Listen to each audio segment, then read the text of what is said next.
The Lynchburg Hornets Sports Network is proud to present Old Dominion Athletic Conference Baseball from James C. Fox Field on the campus of the University of Lynchburg.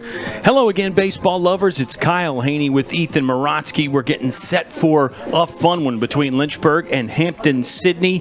Tigers took down the Hornets 3 weeks ago in Farmville, so Lynchburg looking for a little revenge ski, plus it's a code red game to add a little extra flavor to the mix. Yeah, it's always a ton of fun, and we'll just jump right into the code red. It's already hard to play on Fox Field, and you add code red and all the fans and families and students and student athletes in the stands, it makes it that much harder. And I would say that Lynchburg versus Hampden-Sydney is one of the bigger rivalries because Hampden-Sydney always plays Lynchburg well. You go back to a couple weeks ago and they beat Lynchburg, and they're a top 5 team in the nation, so that just adds that much pressure.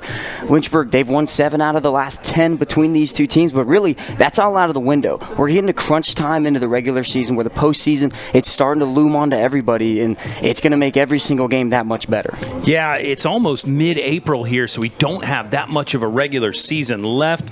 We have both mentioned Lynchburg lost 3-1 3 weeks ago. That was on March 19th. Lynchburg made 3 errors as a team. Hampden-Sydney really pitched well, limiting Lynchburg to just the 1 run. That was a solo homer from Brandon Garcia, by the way. Hornets' offense hasn't been bad this season, but certainly the pitching and the defense has really been the strong suit for Lynchburg, Ethan. Yeah, and when you go over to the Hampden-Sydney side, they've had their fair share of top 25 teams. They've beaten North Carolina Wesleyan, they've beaten Rowan, and also they've beaten Lynchburg. So they're going to come into this game with the same amount of confidence they had a couple weeks ago, and they're going to take it to Lynchburg. And you go to Grayson Harris, he leads the Tigers in hits with 46.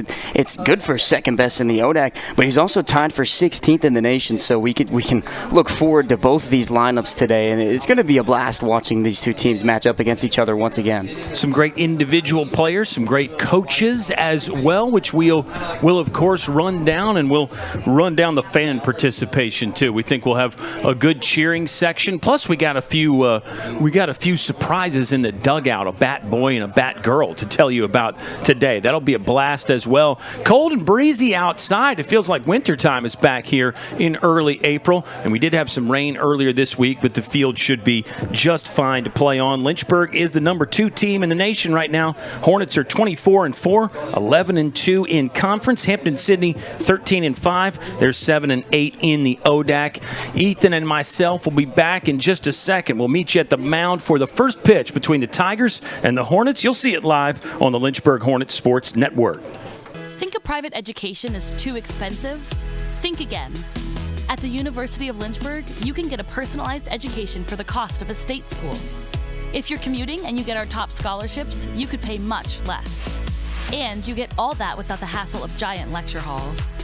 Our faculty know your name here and do more than just teach. You might even do research together and plan out your next career moves.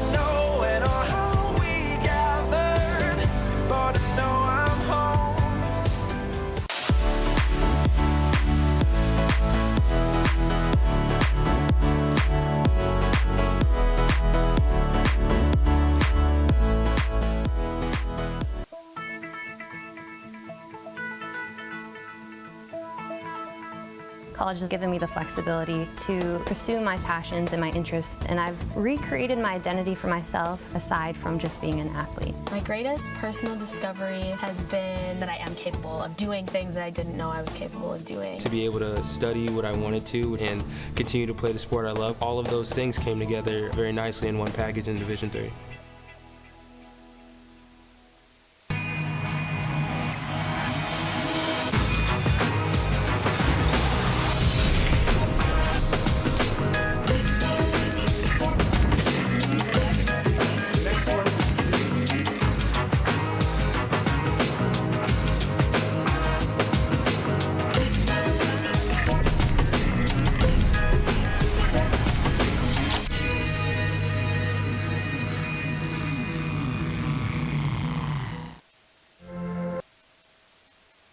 Football has taught me a lot throughout my life. It's definitely had a huge imprint on who I am as a person. competing at a Division III level. It created that opportunity for me to go to college. Not only was I the first one in my family to graduate college, but I was really the first one to even go. Being the first one, I'm breaking that cycle, and now that I've graduated, I'm not sure what's the next step, but I know I have a lot of doors open. And a lot of those are open because I played football and ran track here at Otterbein.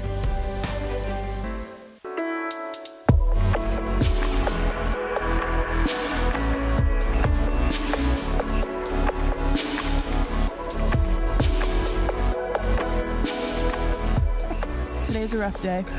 Jess and I are officially on a break. The couple canoe has broken up. It's not. How you feeling? Living the dream.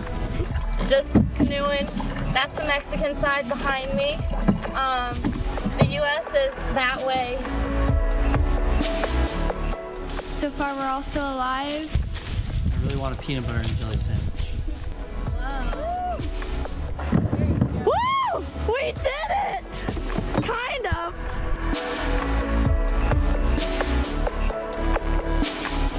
My name's Alexis Fabula. I major in criminology and I double minor in psychology and criminal forensics. My favorite part about Lynchburg is the friends that I've come to have. It's helped me come out of my shell more, and it's helped me become the person I am and the student I am. I really enjoyed how small the campus was, and I also really enjoy how small the class sizes are. It made me feel like I was going to be more engaged than I would at a bigger campus. If someone was on the fence of coming to the University of Lynchburg, I would definitely love to sit down and have a conversation with them, because I'm forever grateful that I made this choice. It's definitely something that a student wouldn't regret. Out of my 4 years here, I've not had one bad experience. I've had a great 4 years, and I'm going to be very sad to go. Look what you're missing!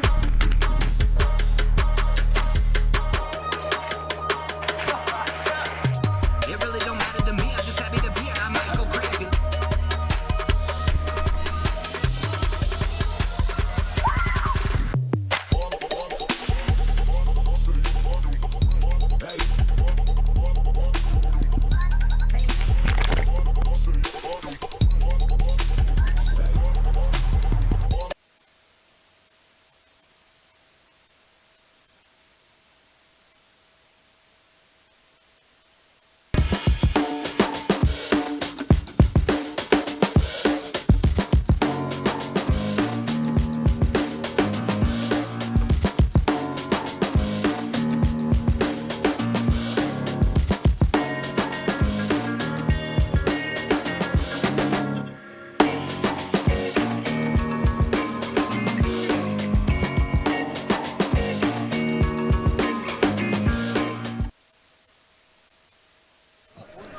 Hashtag One Nation. Welcome back to the home of the 2023 national champions, your Lynchburg Hornets. Hello again, it's Kyle and Ethan, and we're getting set for a key Old Dominion Athletic Conference matchup between the Hornets and the Tigers from Hampden-Sydney. Here's the batting order for Hampden-Sydney. Junior Jack Wilson will lead off and play center field. Junior Chase Sanford playing right, hitting second. Grayson Harris is the senior first baseman, batting third. Cleanup man will be the left-handed hitting Christian Chambers.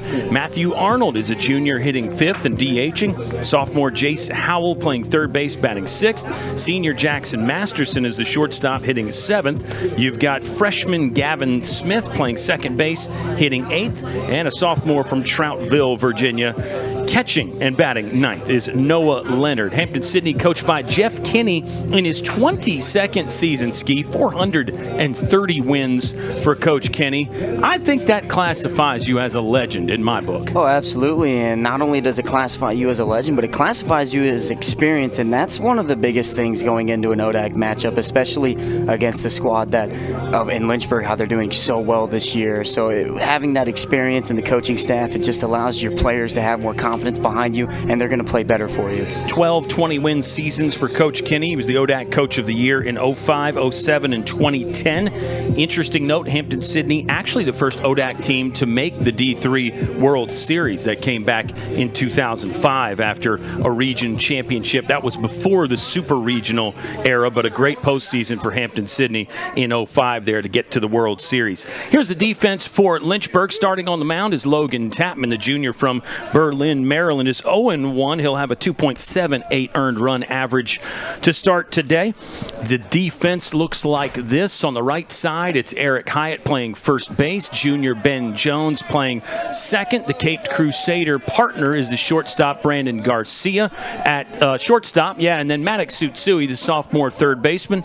In the outfield, left to right, it's Logan Webster. In center, you've got Joe Munitz, and in right field starting today, the freshman from Richmond, Ryder Warren. Doing the catching is junior Sean Pokerock. Sunny skies, a little bit of a breeze, cooler temperatures. We're in the 50s. Let's play some Old Dominion Athletic Conference baseball here from Fox Field. This game was originally set for yesterday.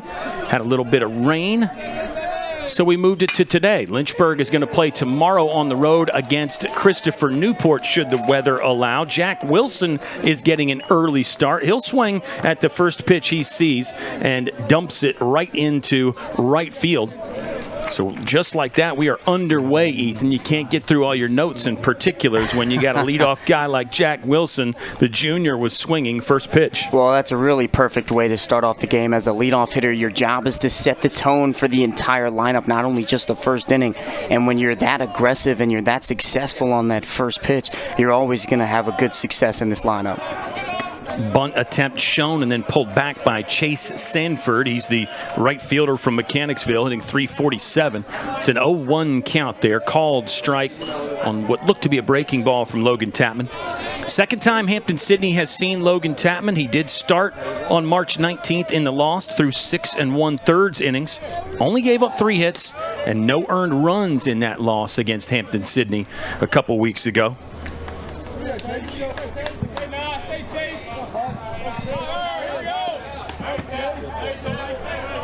As Tapman will get set after trying a pickoff attempt.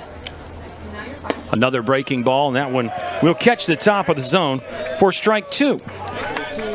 Really good start by Tapman, giving up that leadoff hit and coming right back on the next hitter and starting off the count with 2 strikes. You can really do anything that you want here to this hitter with 2-strike count now. Normal lead for Jack Wilson at first. Tapman will throw over there anyway and keep tabs on him.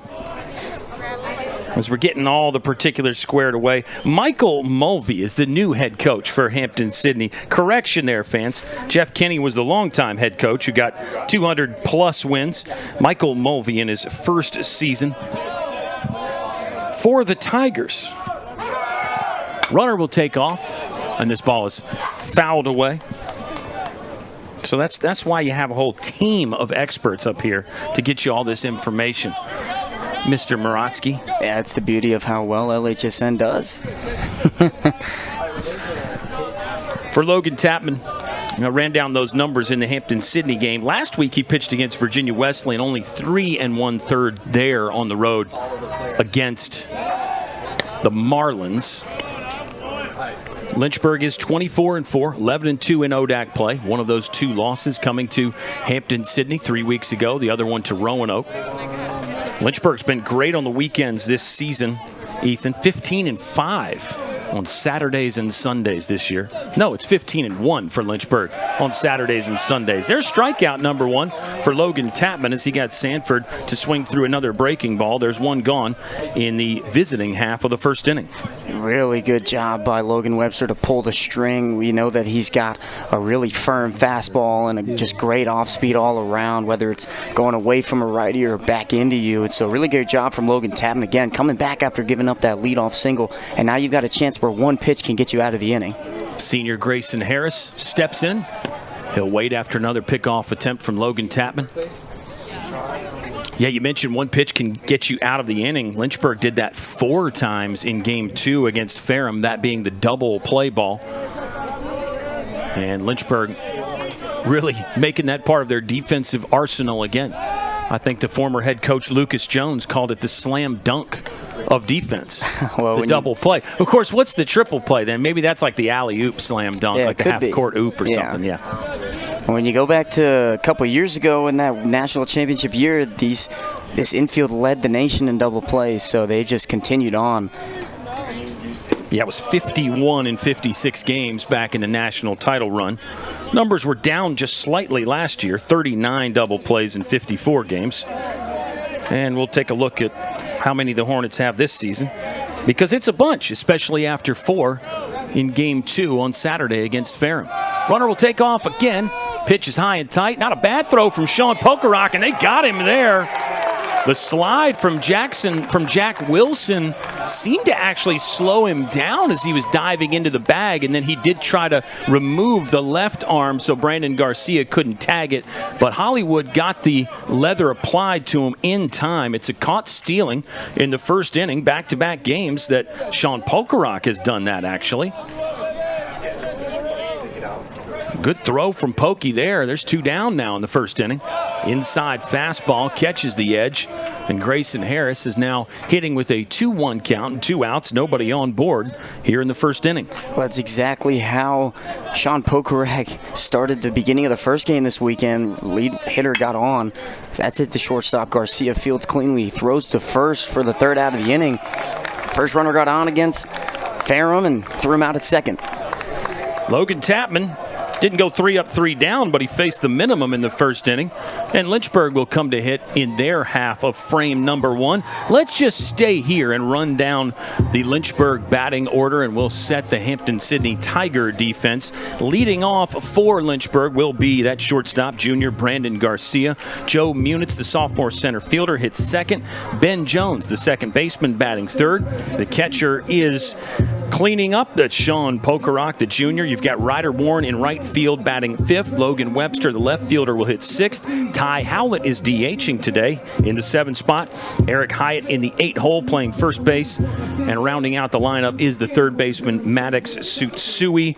Lynchburg is 24-4. For Hampden-Sydney, 13-15. The starter will be Sterling Austin. He had a great appearance against Lynchburg 3 weeks ago. Austin threw 6 innings. Alex Fitzhugh picked up the last 3, and Lynchburg could only muster up 6 hits as a team against those 2 Hampden-Sydney pitchers. So I think you've seen, if you're Coach Mulvey, you've had a guy or 2 that has had success against Lynchburg. Why not give them another shot here in the midweek? And Hampden-Sydney really has kind of been shuffling around the midweek starters, but not a huge surprise to see Sterling Austin get the ball again. Yeah, absolutely. Only gave up 1 run, and that was a leadoff home run from Brandon Garcia. So I completely agree with you. If it ain't broke, don't fix it. Keep throwing the same guy, and if you find success, you ride him as much as you can on the mound, and then you go back to your bullpen and see if they can close it out. And if your offense can give you a lead, that makes it even better. It'll be start number 9 for Sterling Austin. He's made 4 bullpen appearances. 5.72 is the earned run average. And, you know, Hampden-Sydney's interesting because they've got, it looks like, 7 players that have made starts this year, Ethan, and all those guys have also made bullpen appearances too. So that's a little bit of a contrast from what Lynchburg does, where they've got a defined 1 and 2 guy on the weekend. They've got Logan Tapman as the defined midweek starter, and even in those non-conference games, they've got defined starters there with Lucas Marrero and Davis Watson. So multiple ways you can do it with that pitching staff. Hampden-Sydney has had some success with it this year. Well, really, when you go back onto Lynchburg, they've been doing such a good job with that, not just this year, but the past couple years, when you've got Nick Matfield, Zach Potts, Brandon Pond, Wesley Arrington, and then you go into your bullpen and you've got bona fide closers like Jack Batchmore and Grayson Thurman. Yeah, nice when you can have those defined roles. Brandon Garcia will spray one to the shortstop. What a grab there by Jackson Masterson to get out number 1 of the inning. Masterson laying out, throwing the leather around out there. Great play by Masterson. A ball that was hit pretty well by Brandon Garcia. It'll be number 9, Joe Munitz. Here's the defense for Hampden-Sydney. Battery mate for Sterling Austin is Noah Leonard. At first base, you've got Grayson Harris. On the right side, it'll be Gavin Smith, the second baseman.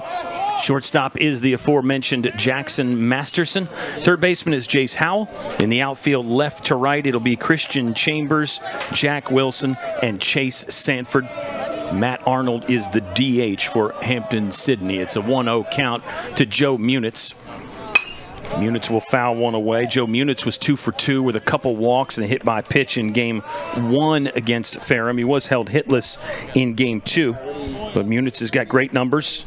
On base percentages over .580 in his last 5 ball games. The 1-1 is high, and it runs our count to 2-1 with Ben Jones on deck. A good thing about this Lynchburg lineup, you have a righty on the mound. They really pretty much almost stacked their lineup with lefties. The first 3 hitters in Garcia, Munitz, and Jones, arguably 3 of the best hitters on this squad.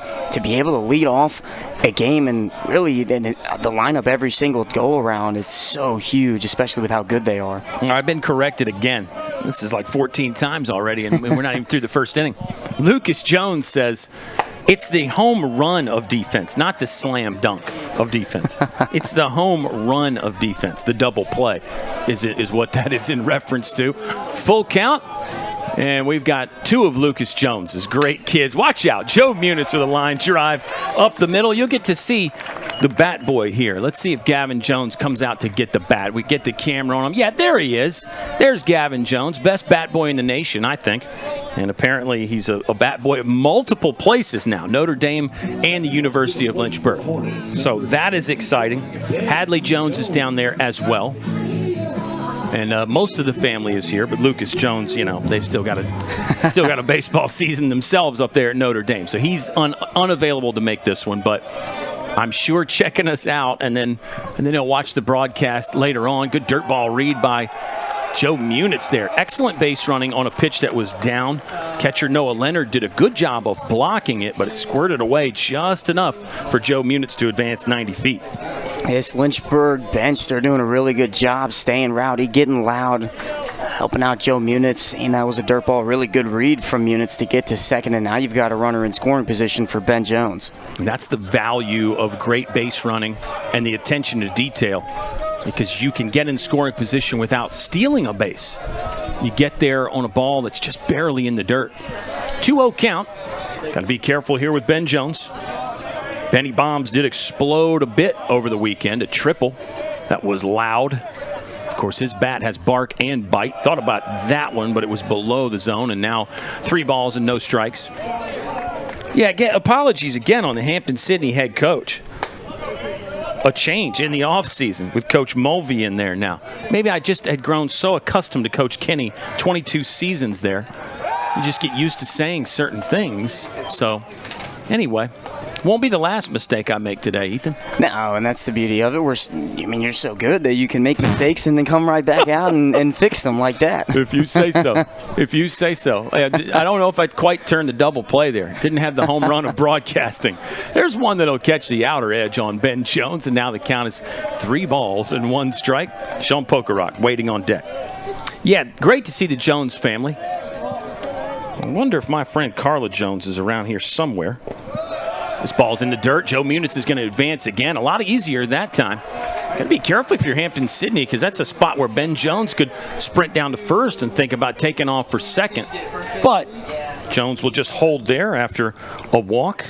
Oh, by the way, for Ben Jones on the season now, he's already the nation leader in base on balls. That'll be number 37 of the year. 37 walks Ben Jones has drawn this season. I believe that's his 32nd consecutive game where he's reached base. So and that's including last year also on that national championship run. So now you've got Sean Pokerock at the plate with 2 runners on, who Pokerock is arguably one of the most clutch players on this team right now. He really heats up in these situations, and he does it again. Just pushing one through the right side. Ben Jones hesitated, but now he'll take third, and it's runners at the corners again. Lynchburg on top, 1-0. Sean Pokerock just loving those RBI situations. We got to figure out what his average is with runners in scoring position.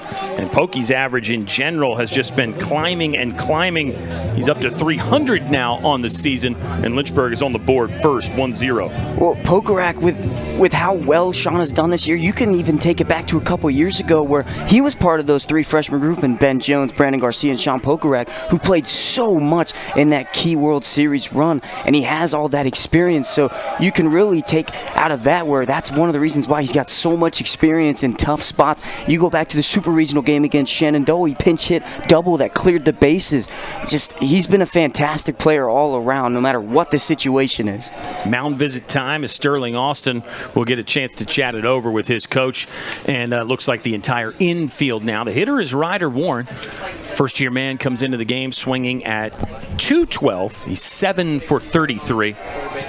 And, yeah, just continue the thoughts about Pokey. I mean, he's been incredible his entire career, but he does seem to have a knack for knowing what's required when runners get on base. On the season now, Sean Pokerock has driven in 21.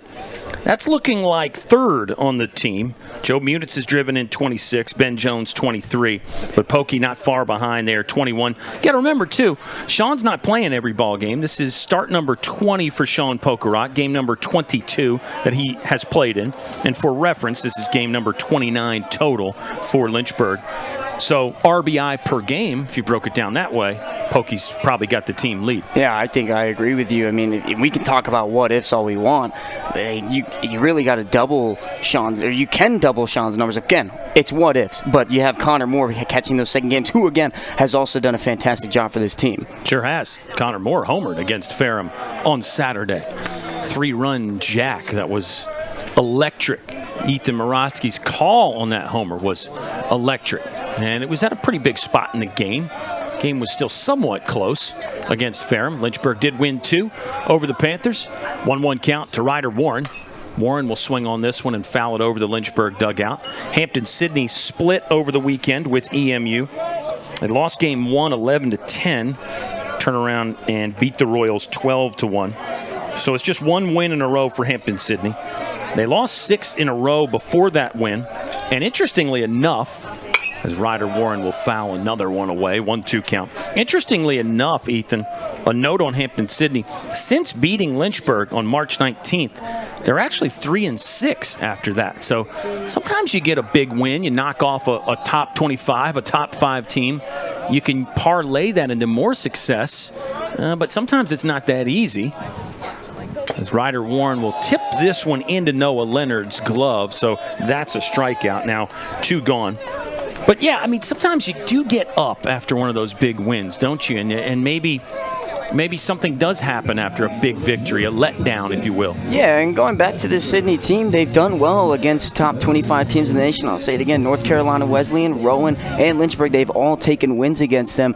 This team does a really good job playing up the competition, and the struggle about baseball is being able to stay in that competition. Logan Webster stayed on a ball that was down and in, but he couldn't keep it between the lines. It's foul and an 0-1 count.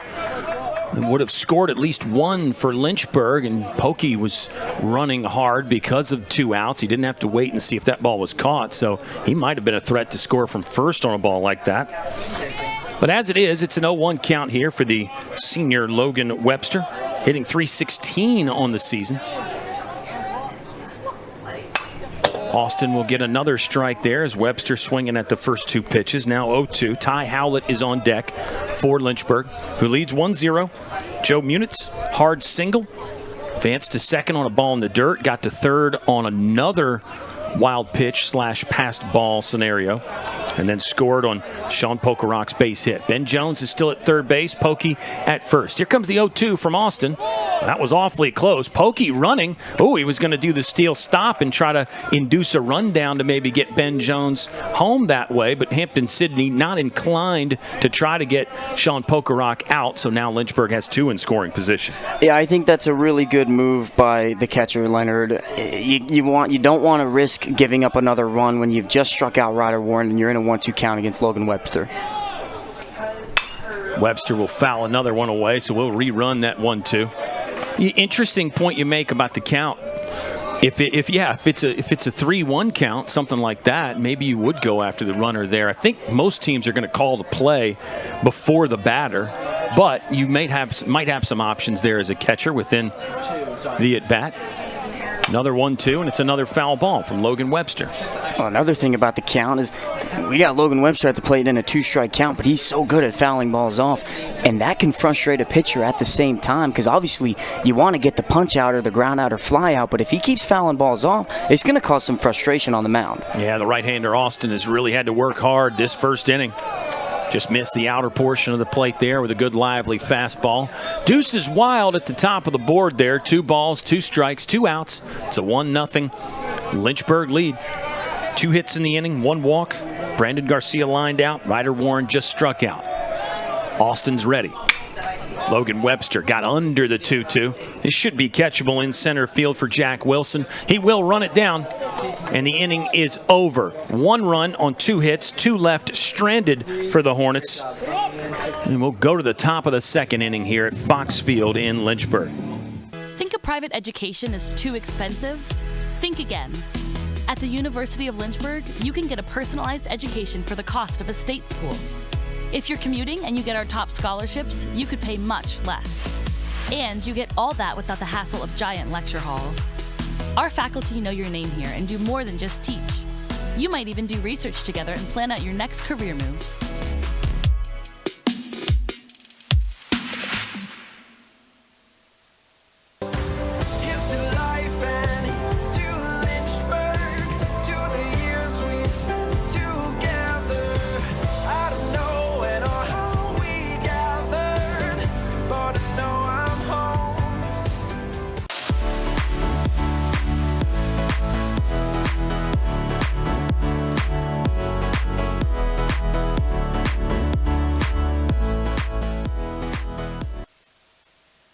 All right, Kyle and Ethan back. We promise we're going to have no mistakes, at least for an inning. We're going to play perfect baseball here in the second inning. We are getting ready to start frame number 2. Lynchburg leads 1-0. A 9-pitch first inning for Logan Tapman. Did surrender that single, but Jack Wilson was caught stealing at second. And then Lynchburg turned around and banged out 2 hits in their half of the first. And here we are. It's 1-0 after 1 complete. There's a bit of a taste at the Code Red crowd. And so maybe more students today, Ethan, maybe less parents, because it is a weekday. Sometimes you can't get off work, can't make the trip, whatever. Yeah, and the thing about midweeks is, especially with the time, you have to take into account that we are at school, and there are classes that are going on. So the students will start to file more and more. We do have that softball game down at Moonfield, so that you can't get any of those parents or friends that are down at that game. But the students will file in eventually, and it'll be a packed crowd here at Fox Field. Christian Chambers is a senior left fielder. 311 on the season as Tapman just off the plate for ball 1. A little bit of activity in the chat. Chris Jones says game time. Let's go Hornets. Kim Garcia saying hi to the Jones family. And Riley O'Donovan is in there. Here's a swing from Christian Chambers. This ball is looping into center field. Long run. Munitz can't get there. Brandon Garcia, the shortstop, was awfully close. He couldn't pull it in either. And it's 2 hits in the game now for Hampden-Sydney. Leadoff man on in back-to-back innings. 2 leadoff hits for Hampden-Sydney. They're doing a great job setting the tone in both these top half innings. Let's just see if they can get that runner over and possibly score him and tie up this ball game. Matt Arnold is a junior from Danville. Love this guy. Got some great stories about Matt Arnold and his high school coach, a guy named Chad Anderson, one of the all-time best. He'll swing at the first pitch. Jones to Garcia for the first one. They've got 2. An early game of tic-tac-toe. It's another double play for the Lynchburg defense as they erase a soft single from Christian Chambers. Matt Arnold swinging at the first pitch and grounding into the 4-6-3 double play. There's that home run on the defense. A really good job by Ben Jones going away from second base to be able to flip the hips, throw it to your Cape Crusader friend Brandon Garcia, and whip it right back to first base in Eric High. So great job all around from this Lynchburg defense. It's 25 on the season now for Lynchburg. 25 double plays. And so let's run the per game numbers on that and compare it to the past couple seasons. This is game 29. Of course, we're not through it yet, but it's .86 per game. 0.86 double plays per game. Here's a chopper up the middle. Hold that thought. Tough play for Ben Jones. Across the body. He got him there again. And Logan Tapman has still faced the minimum. He's given up 2 singles, but a caught stealing and a double play means Logan Tapman is out of the top of the second, only facing 6 hitters total. Way to go, Logan Tapman. Way to go, Lynchburg defense. Let's see if the Hornets can score some more in just a moment. We're back on LHSN.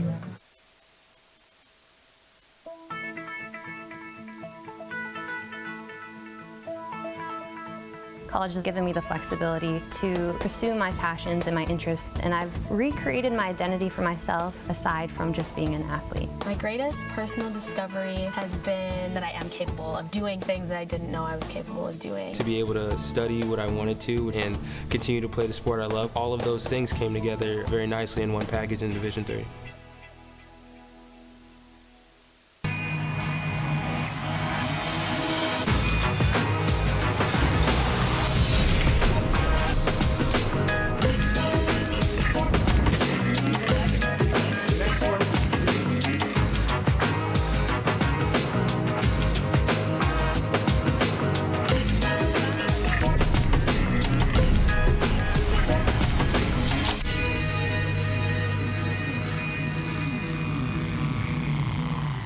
The 25th double play of the season for Lynchburg defensively. We were doing the math. That is 0.86 double plays per game in 2023, which we mentioned. Lynchburg had 0.91 double plays per game. So very close to that number right now. It's 51 total back in 2023. So this defense, we knew they were good, right, Ethan? I mean, shouldn't be a big surprise, but boy, it always does something for the baseball blood when a team turns a snazzy double play. Yeah, and it really comes down, first it comes down to your middle infielders. When you've got Brandon Garcia and Ben Jones, I mean, they've been playing with each other forever. And when you have that bond in the middle infield, being able to flip a double play, it makes it that much easier. And then you look at third base, obviously not today, but you've had Gavin Collins the last 4.5 years playing at third base, and he's had to throw double plays to a number of middle infielders, and whether that's Ryan Long or Ben Jones or PJ Alvanos, Garrett Jackson, he can adapt to whoever he has in the field. And then you have a first baseman like Eric Hyatt or even Josh Jorman in the past to be able to have that just bond in the infield and how well that they've been doing. It's so crucial for this team, and that's one of the just a big reason why they've been doing so well in the double play department the last couple of years. The hitter is Tyler Howlett. We got a lot going on. We got Gavin Jones in the press box. We might have to get him on the broadcast. He looks like he's ready. Usually when you say that to people, they go the other direction. Gavin Jones walked closer. We might have to get him on the headset here in just a moment. Shout out to Matthew Arnold's head coach, Chad Anderson, who is watching the ball game today. More on him. It's too bad we don't have a doubleheader today. We've got so many talking points and so many people to mention. Ooh, there's one that catches the bottom rail. Fantastic pitch by Sterling Austin. He'll get Tyler Howlett looking. Second punch out of the game for Sterling Austin, as Gavin Jones is relaying some information about something to Ethan Morotsky. And so there's a lot going on. Busy press box. Here is Eric Hyatt. You just heard my partner Ethan Morotsky talking about Eric Hyatt defensively. We get to see Eric Hyatt swinging the bat. Good pitch from Sterling Austin there. I know we had a lot going on.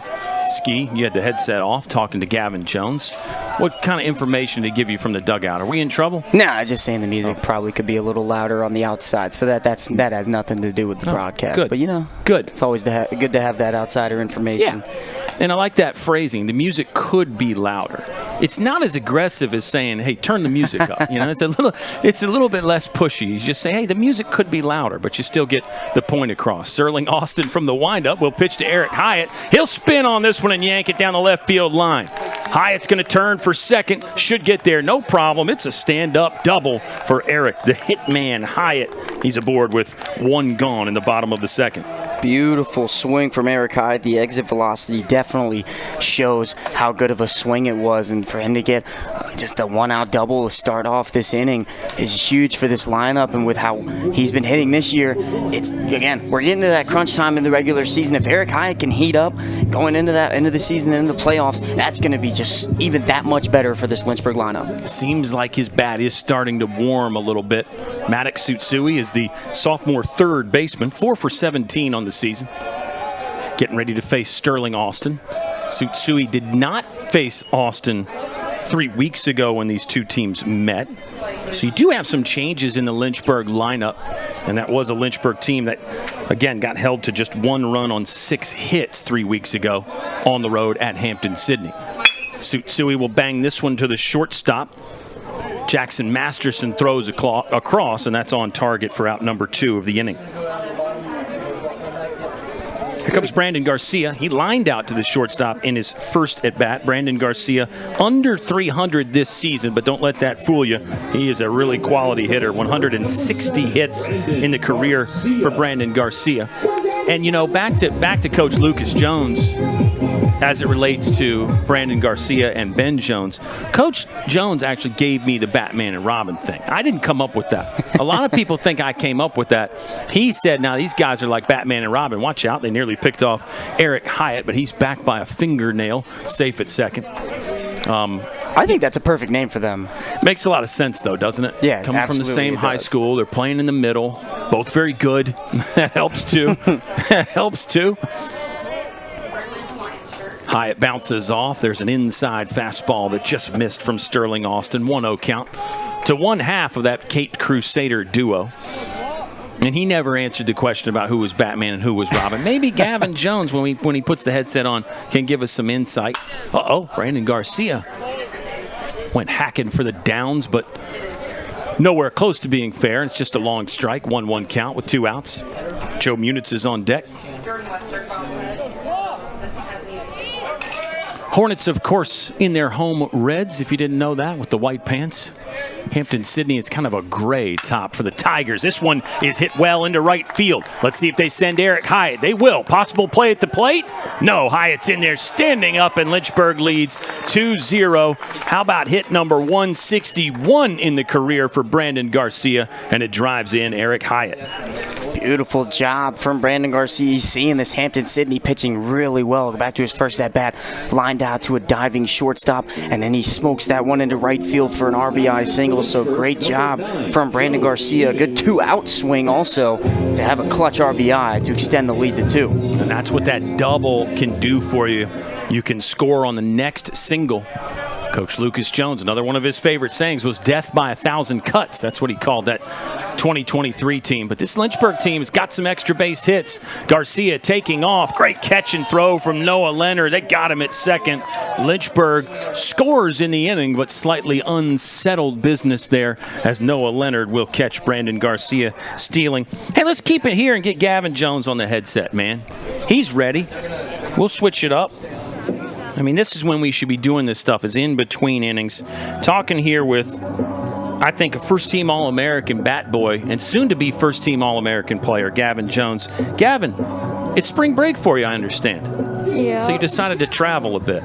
Yeah, just coming back to visit family. Yeah. And how is the family? They're good. Uncle Mark Maslow good? Yeah. He's my guy. I've known him for a while. Mm-hmm. You know, of course, that your father and I used to play baseball against each other. You did? We did, yeah. That was way back in the day. Wow. That was back like when you had the baggy pants and you didn't have to wear a helmet and use the wood bat. No, I'm kidding. It wasn't that. Wasn't that long ago. It wasn't that long ago.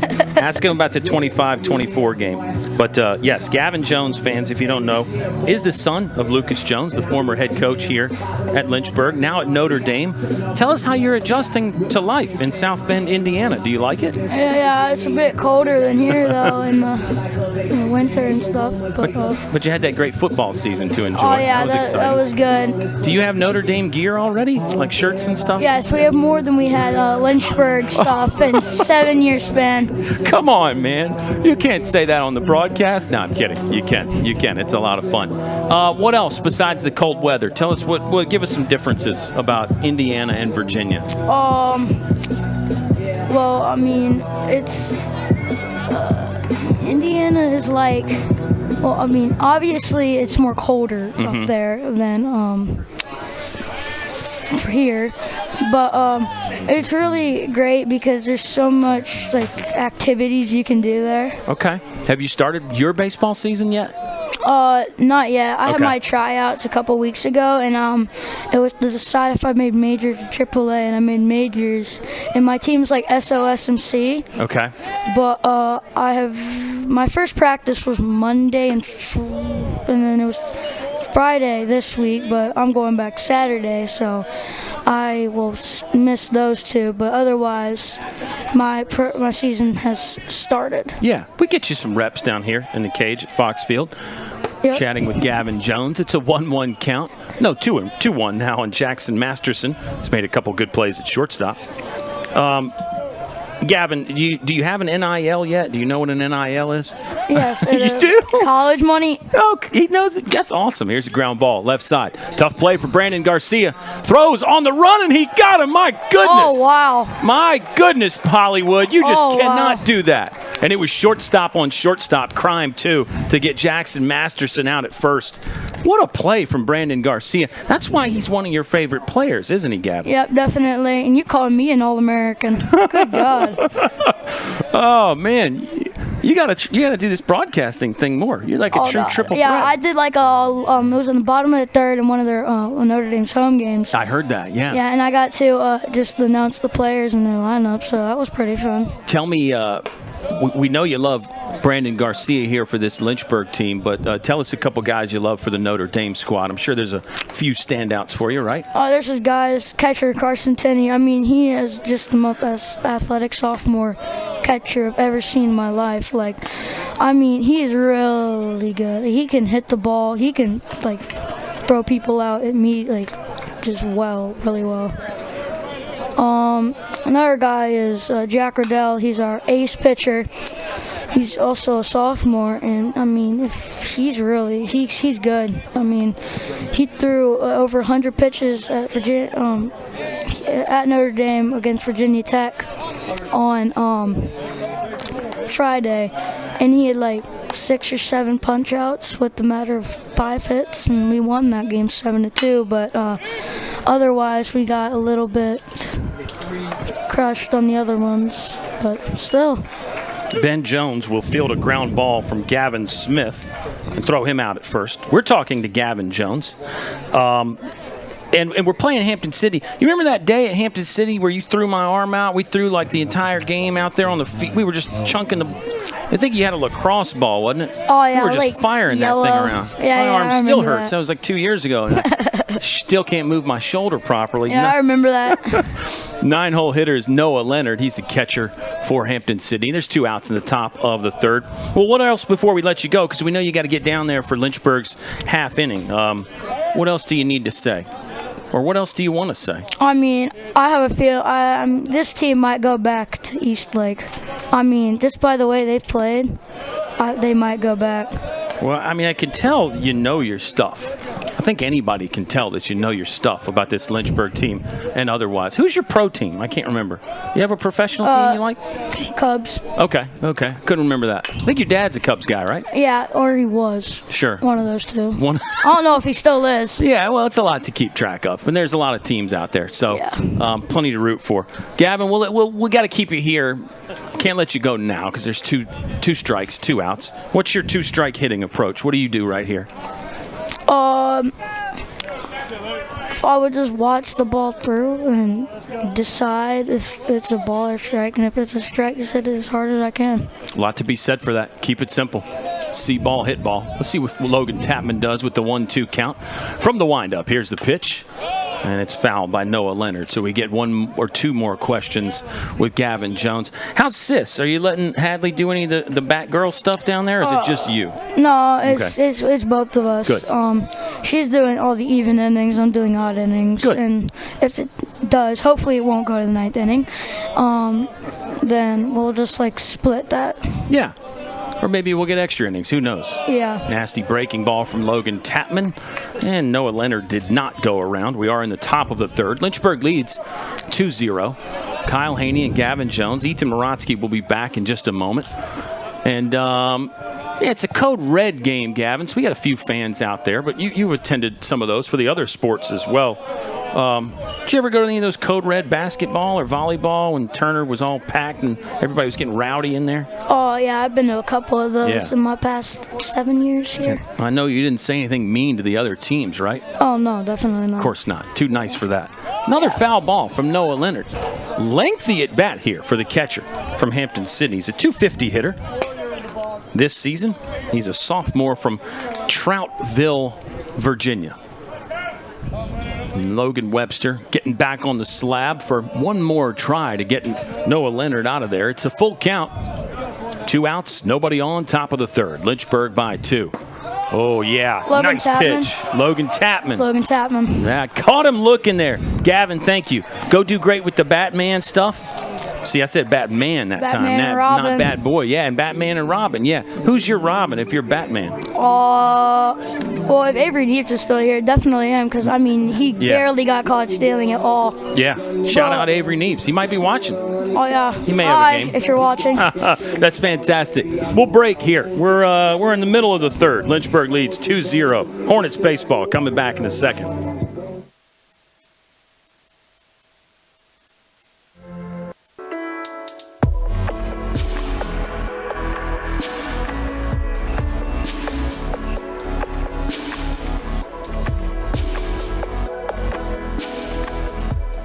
Today's a rough day. Jess and I are officially on a break.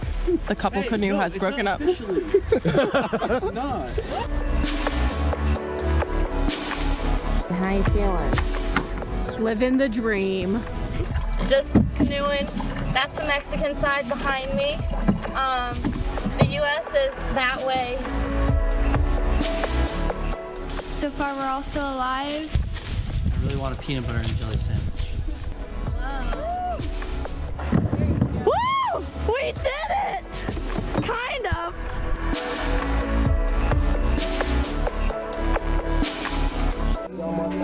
All right, we've reached the bottom of the third inning here at Fox Field. Lynchburg leads 2-0. We're having a lot of fun. We may have to get back on the rails at some point, Ethan. But bad news for you. John Waters has chimed in and said he loved what Gavin Jones was bringing on the microphone there. Yeah, he's a natural. He sounded really good. You can tell he knows Confident. baseball. Yeah, He is confident. absolutely. He is confident. All the best players are confident. But well, we talk about how confidence on the field is so important. Really, confidence in the booth is also just important, and he's got that. He's got that down pat. He does. Joe Munitz is confident. He's 1 for 1 today, and he scored the first Lynchburg run. We're going to get Ethan Morotsky on the play-by-play to start the top of the fourth inning. But this is the home half of the third. Lynchburg is undefeated at home. Always worth pointing that number out.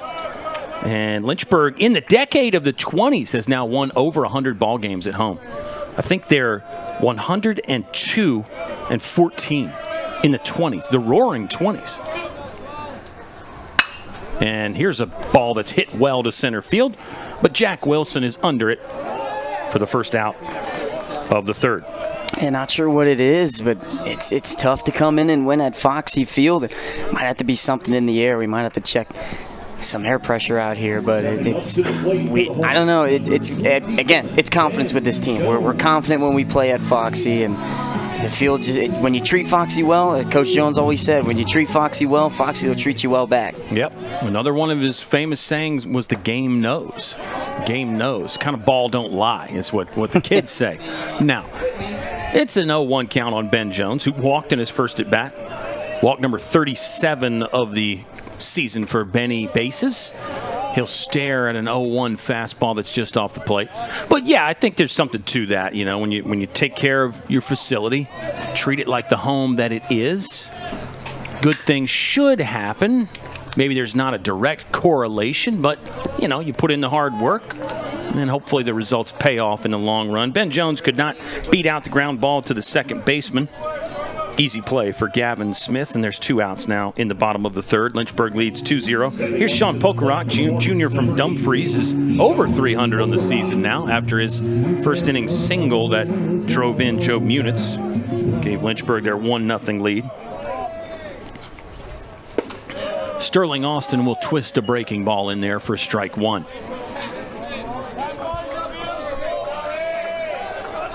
And, let's go back to the home thing real quick here. Dangerous to start a comment or a story with 2 strikes and 2 outs. It is an 0-2 count now. But I think, Lynchburg's going to win a lot of games regardless of location. You add the advantage of playing at home. You add the fact that the other team has to travel, ride on the bus for a bit, or not sleep in their own bed the night before if you do opt to spend the night. You get some advantages there. And I think when you look at the numbers in the big leagues, you win a little bit more at home. So there's multiple factors in something like that. And, I think the primary factor is just the Hornets have just been so good in the decade of the 20s, at home and away. But it's just been winning a lot of ball games. Really helps. Yeah, and going back to the travel aspect, nobody likes riding on a bus for an hour plus. And the good thing for Sydney is they're only a little bit over an hour. Uh-oh. Hold that thought. Pokey got into this one. Back to the wall. The catch is made. What a grab there on the move by Christian Chambers. We've seen some outstanding defense already from both sides in this ball game. We'll continue the thought about Lynchburg's great home record in just a moment. Ethan Morotsky's got to play-by-play for you right after a short timeout. We're through 3 complete. Lynchburg leads Hampden-Sydney 2-0. My name is Alexis Fabula. I major in criminology and I double minor in psychology and criminal forensics. My favorite part about Lynchburg is the friends that I've come to have. It's helped me come out of my shell more, and it's helped me become the person I am and the student I am. I really enjoyed how small the campus was, and I also really enjoy how small the class sizes are. It made me feel like I was going to be more engaged than I would at a bigger campus. If someone was on the fence of coming to the University of Lynchburg, I would definitely love to sit down and have a conversation with them, because I'm forever grateful that I made this choice. It's definitely something that a student wouldn't regret. Out of my 4 years here, I've not had one bad experience. I've had a great 4 years, and I'm going to be very sad to go. Welcome back to Foxy. It is the 4th inning. We are set to commence. We've got the top of the order for Hampden-Sydney. Logan Tapman has gone almost 3 up, 3 down in every single inning, 3 batters in every inning. So we got the top of the order for the Tigers. Logan Tapman doing a fantastic job, just 30 pitches through 3 innings. And of course, you also have to take into account the amount of times he picks off the first or second, the bullpen before a start. He throws a ton of pitches there. And then obviously the warm-ups. But he's doing a fantastic job through the first 3. And now he faces Jack Wilson, who led off the game on the first pitch with a single. He's going to look to replicate that. Yeah, Tapman has faced the minimum despite giving up the 2 hits. And the caught stealing and the double play is how you get those numbers. And it's strike 1 to Jack Wilson, who takes a pitch this time around. So he's seen 2 in the ball game now. He finds the corner, and that's what Tapman's been doing so well today. That run on his fastball has been doing a great job coming back into the zone. As that one pokes into center, and it will be another single for Wilson. So not on the first pitch, but on the second pitch, he just pokes one out to center field. And so that'll be a 2-for-2 day for Jack Wilson so far. Yeah, 3 hits total now for Sydney. His first one he hit a little bit harder, but, if you're Logan Tapman, you've given up 3 hits. 2 of those have really been kind of soft. So I think Tapman won't let that affect his confidence at all. And he knows he's just another double play away from getting things back in order. A stolen base opportunity with a good runner on first, but with Sean Pograk behind the plate, there's always an opportunity to throw a runner out. Wilson was caught stealing in that first inning also. So I'll bring up Sanford, the right fielder for the Tigers. First pitch, breaking ball in there for strike 1. And Tapman's command today has just been outstanding. And when you can command the fastball along with the breaking ball wherever you want, it makes you that much more successful in an outing. Yeah, I think Tapman feels really good about the pitch makeup right now and what he's got at his disposal.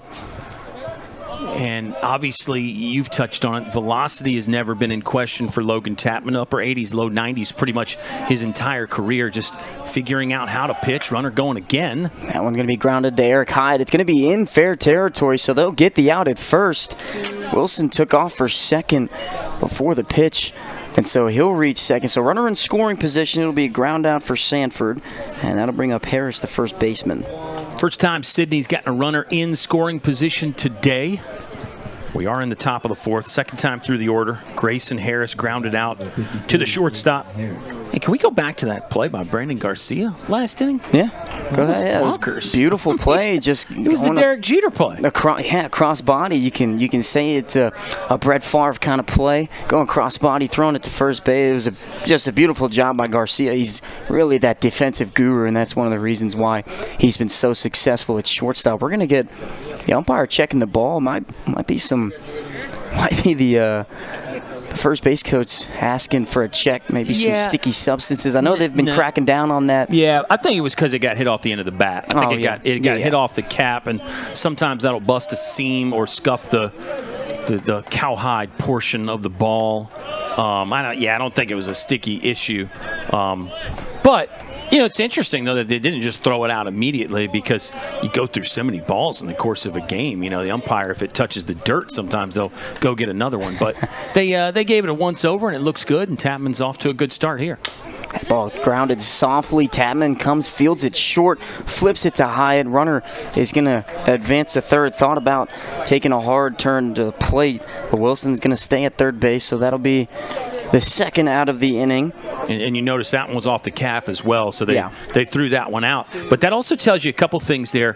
Tapman is getting Hampden-Sydney hitters out front. He's keeping them off balance with breaking balls, and that's happened back-to-back times there. So that's exactly what you want as a pitcher. Yeah, some swing and miss would be nice as well, but you get guys out front with that soft contact, going to be great results. Plus, that keeps your pitch count down. Command is there. That one just misses the outside corner for ball one. So runner just 90 feet away from cutting the deficit in half. Lynchburg up 2-0 through 3 2/3. Tapman fires, swung on and missed. Good fastball from Tapman. There's that upper 80s that we're seeing, the firm velocity from Logan Tapman. Yeah, and up there above the letters, it feels faster. The perceived velocity is even harder up there than when it is at the knees.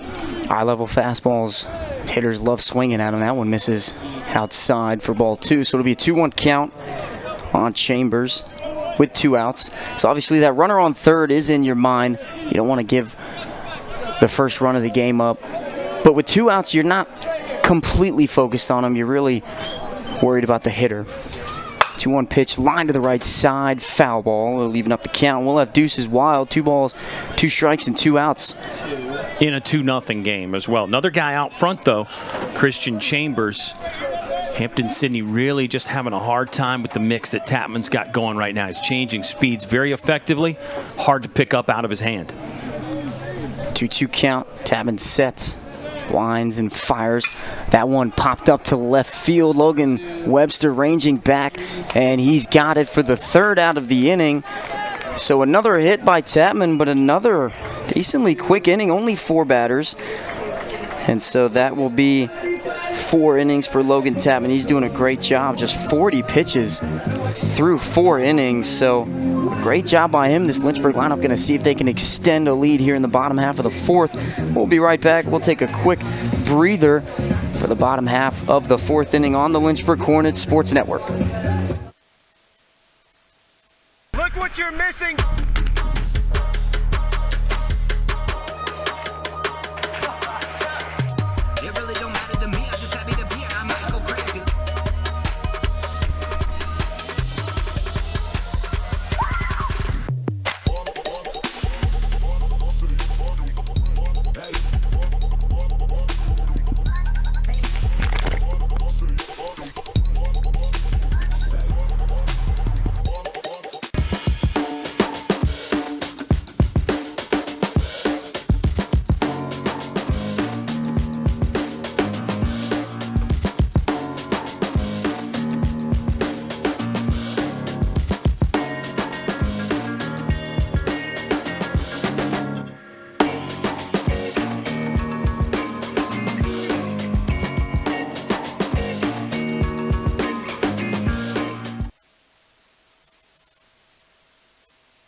home half of the 4th inning will be led off by Ryder Warren, followed by Logan Webster and Ty Hallett. Ryder Warren struck out last time at the plate. It's a Code Red day in the Hill City at Foxy. Some fans are pouring in. We've got some raffles, some hats you can win, and a $50 prize. But it's a fun day here in the Hill City. Code Red games are always awesome to come to. And if you're here in Lynchburg watching, and what are you doing? Why are you not here at the Code Red game?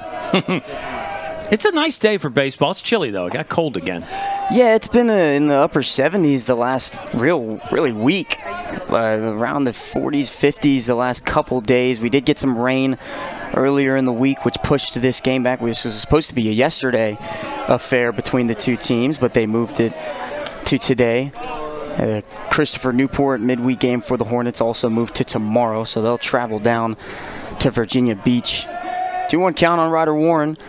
Pitch grounded to the second baseman sharply.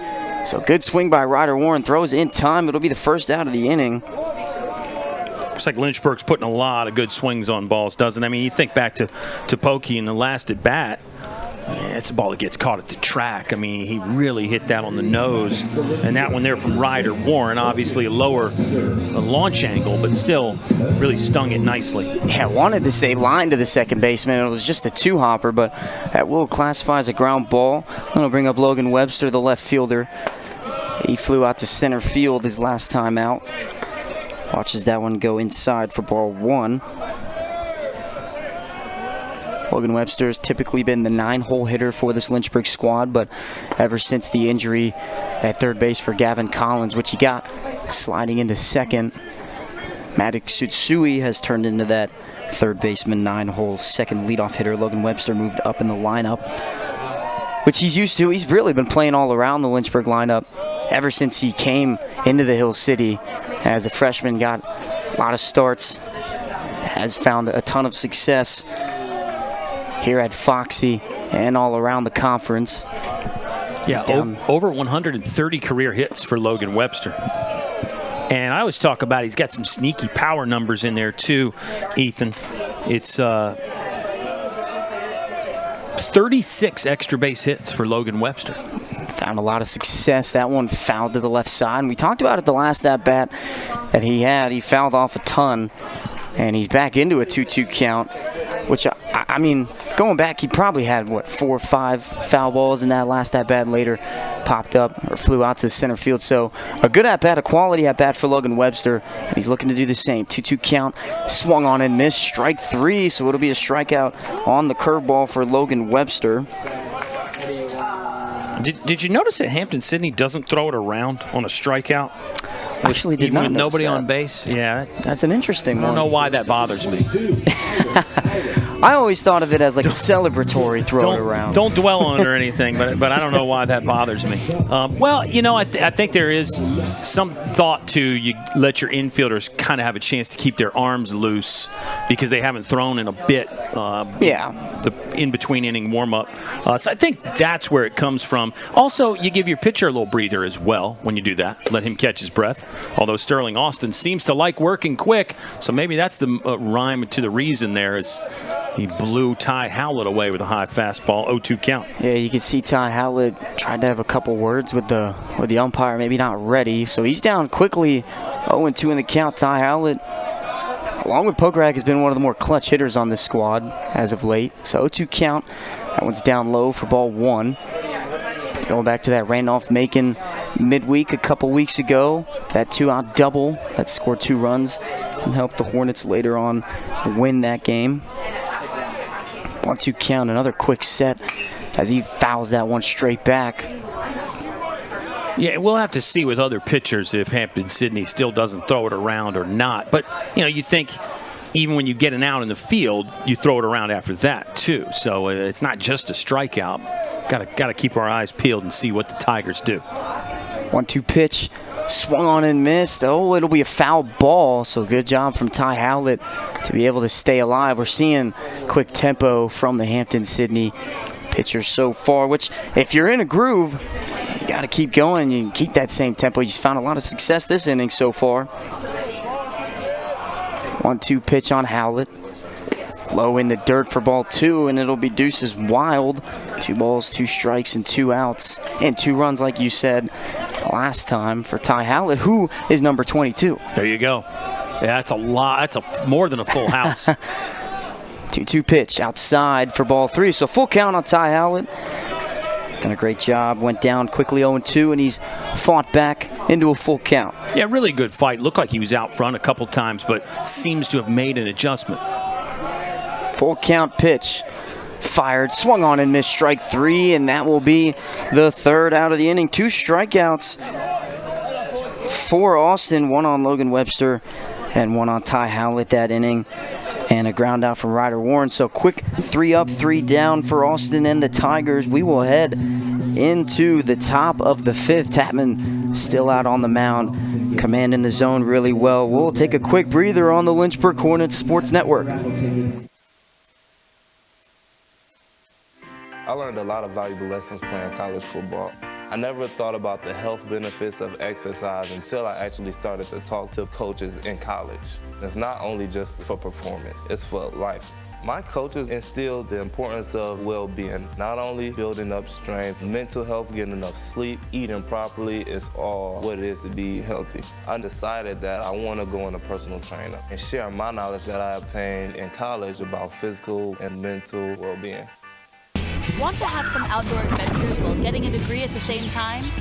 At the University of Lynchburg, we have an on-campus zip line and ropes course. Plus, we offer adventure trips that cost less than a cup of coffee. And did I mention our beautiful scenery? We're a university for students looking for something more than just books. Welcome to your new adventure experience.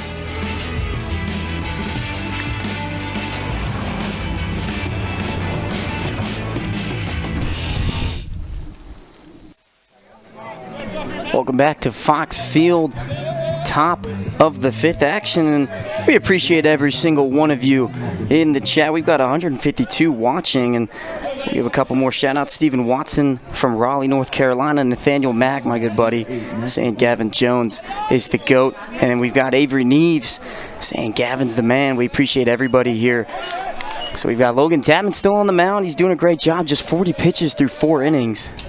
And the first one is lined right to Joe Munitz in center field. Perfect placement. And that's really just baseball if you look at it. You can hit the ball so well, but just right at somebody.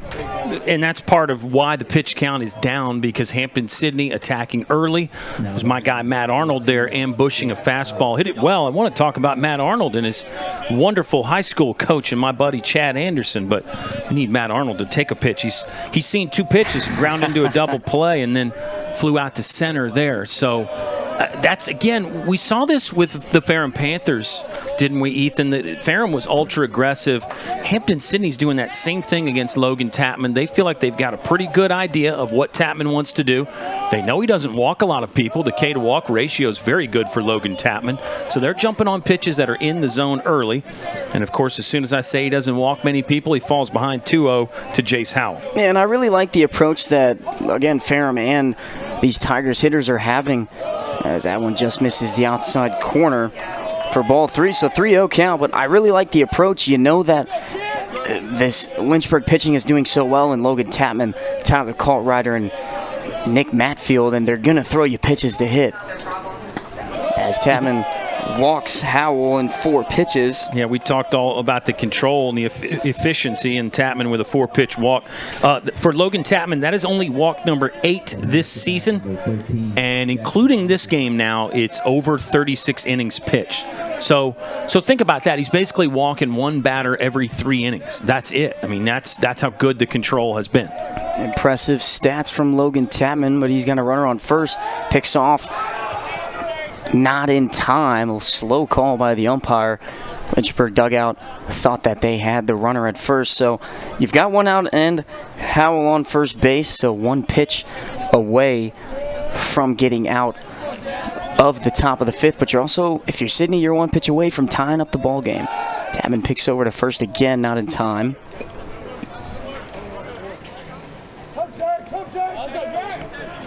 Shortstop Masterson at the plate. Had that ground out to Brandon Garcia that we praised a ton on that over-the-shoulder throw or cross-body throw. As that one lined to right field, hits the batter. It'll be an out. Yeah, runner is out there. Runner interference is the call on that. If the infield is up and they attempt to make a play on it, then it can actually hit the runner and you're okay. But because the second baseman, Ben Jones, theoretically could have had a chance to get to that ball, the runner is out. Coach Mulvey is going to go just talk to the umpires. Pretty sure they got this call right here, Ethan, but we can discuss it a little bit.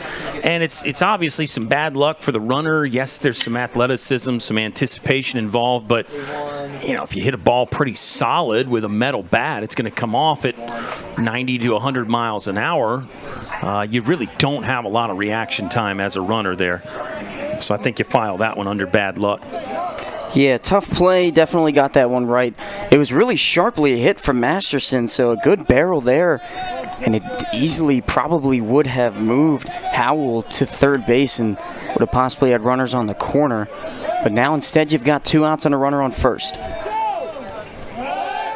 Pick off to first base, another close play. Masterson gets back in time. So 2 outs for Smith. Playing second base for the Tigers today. 2 outs in the top of the 5th. Lynchburg still up 2-0. Picks over to first base again. Another close play. We're seeing long leads from Masterson. Yeah, Tapman nearly got Jace Howell. And now Jackson Masterson trying to extend a little bit. Tapman's got a good move, too. 0-0 pitch. Grounded softly to Eric. It was a chopper, a Sunday hop for the first baseman, Eric Hyatt, and then he steps on first for the 3rd out of the inning. So another quick inning for Logan Tapman.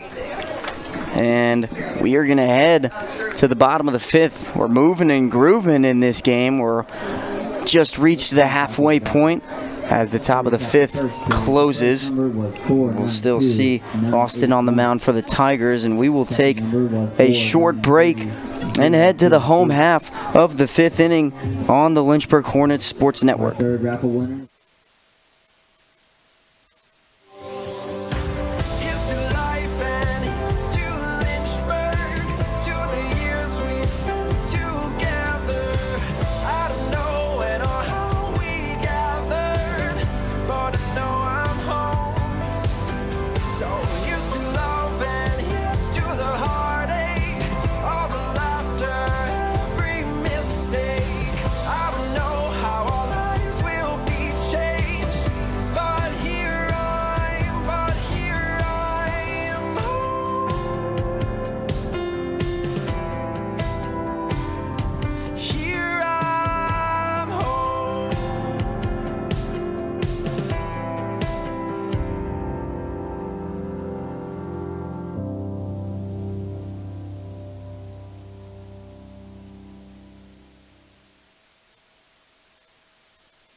Home half of the 5th inning will be led off by Eric Hyatt, followed by Matic Tsutsui, and then the lineup flips over for Brandon Garcia. Eric Hyatt in his first at-bat in the bottom of the 2nd doubled and later scored, which was the 2nd run for the Hornets. Still lead by 2. First pitch to Hyatt. A curveball in there for strike 1.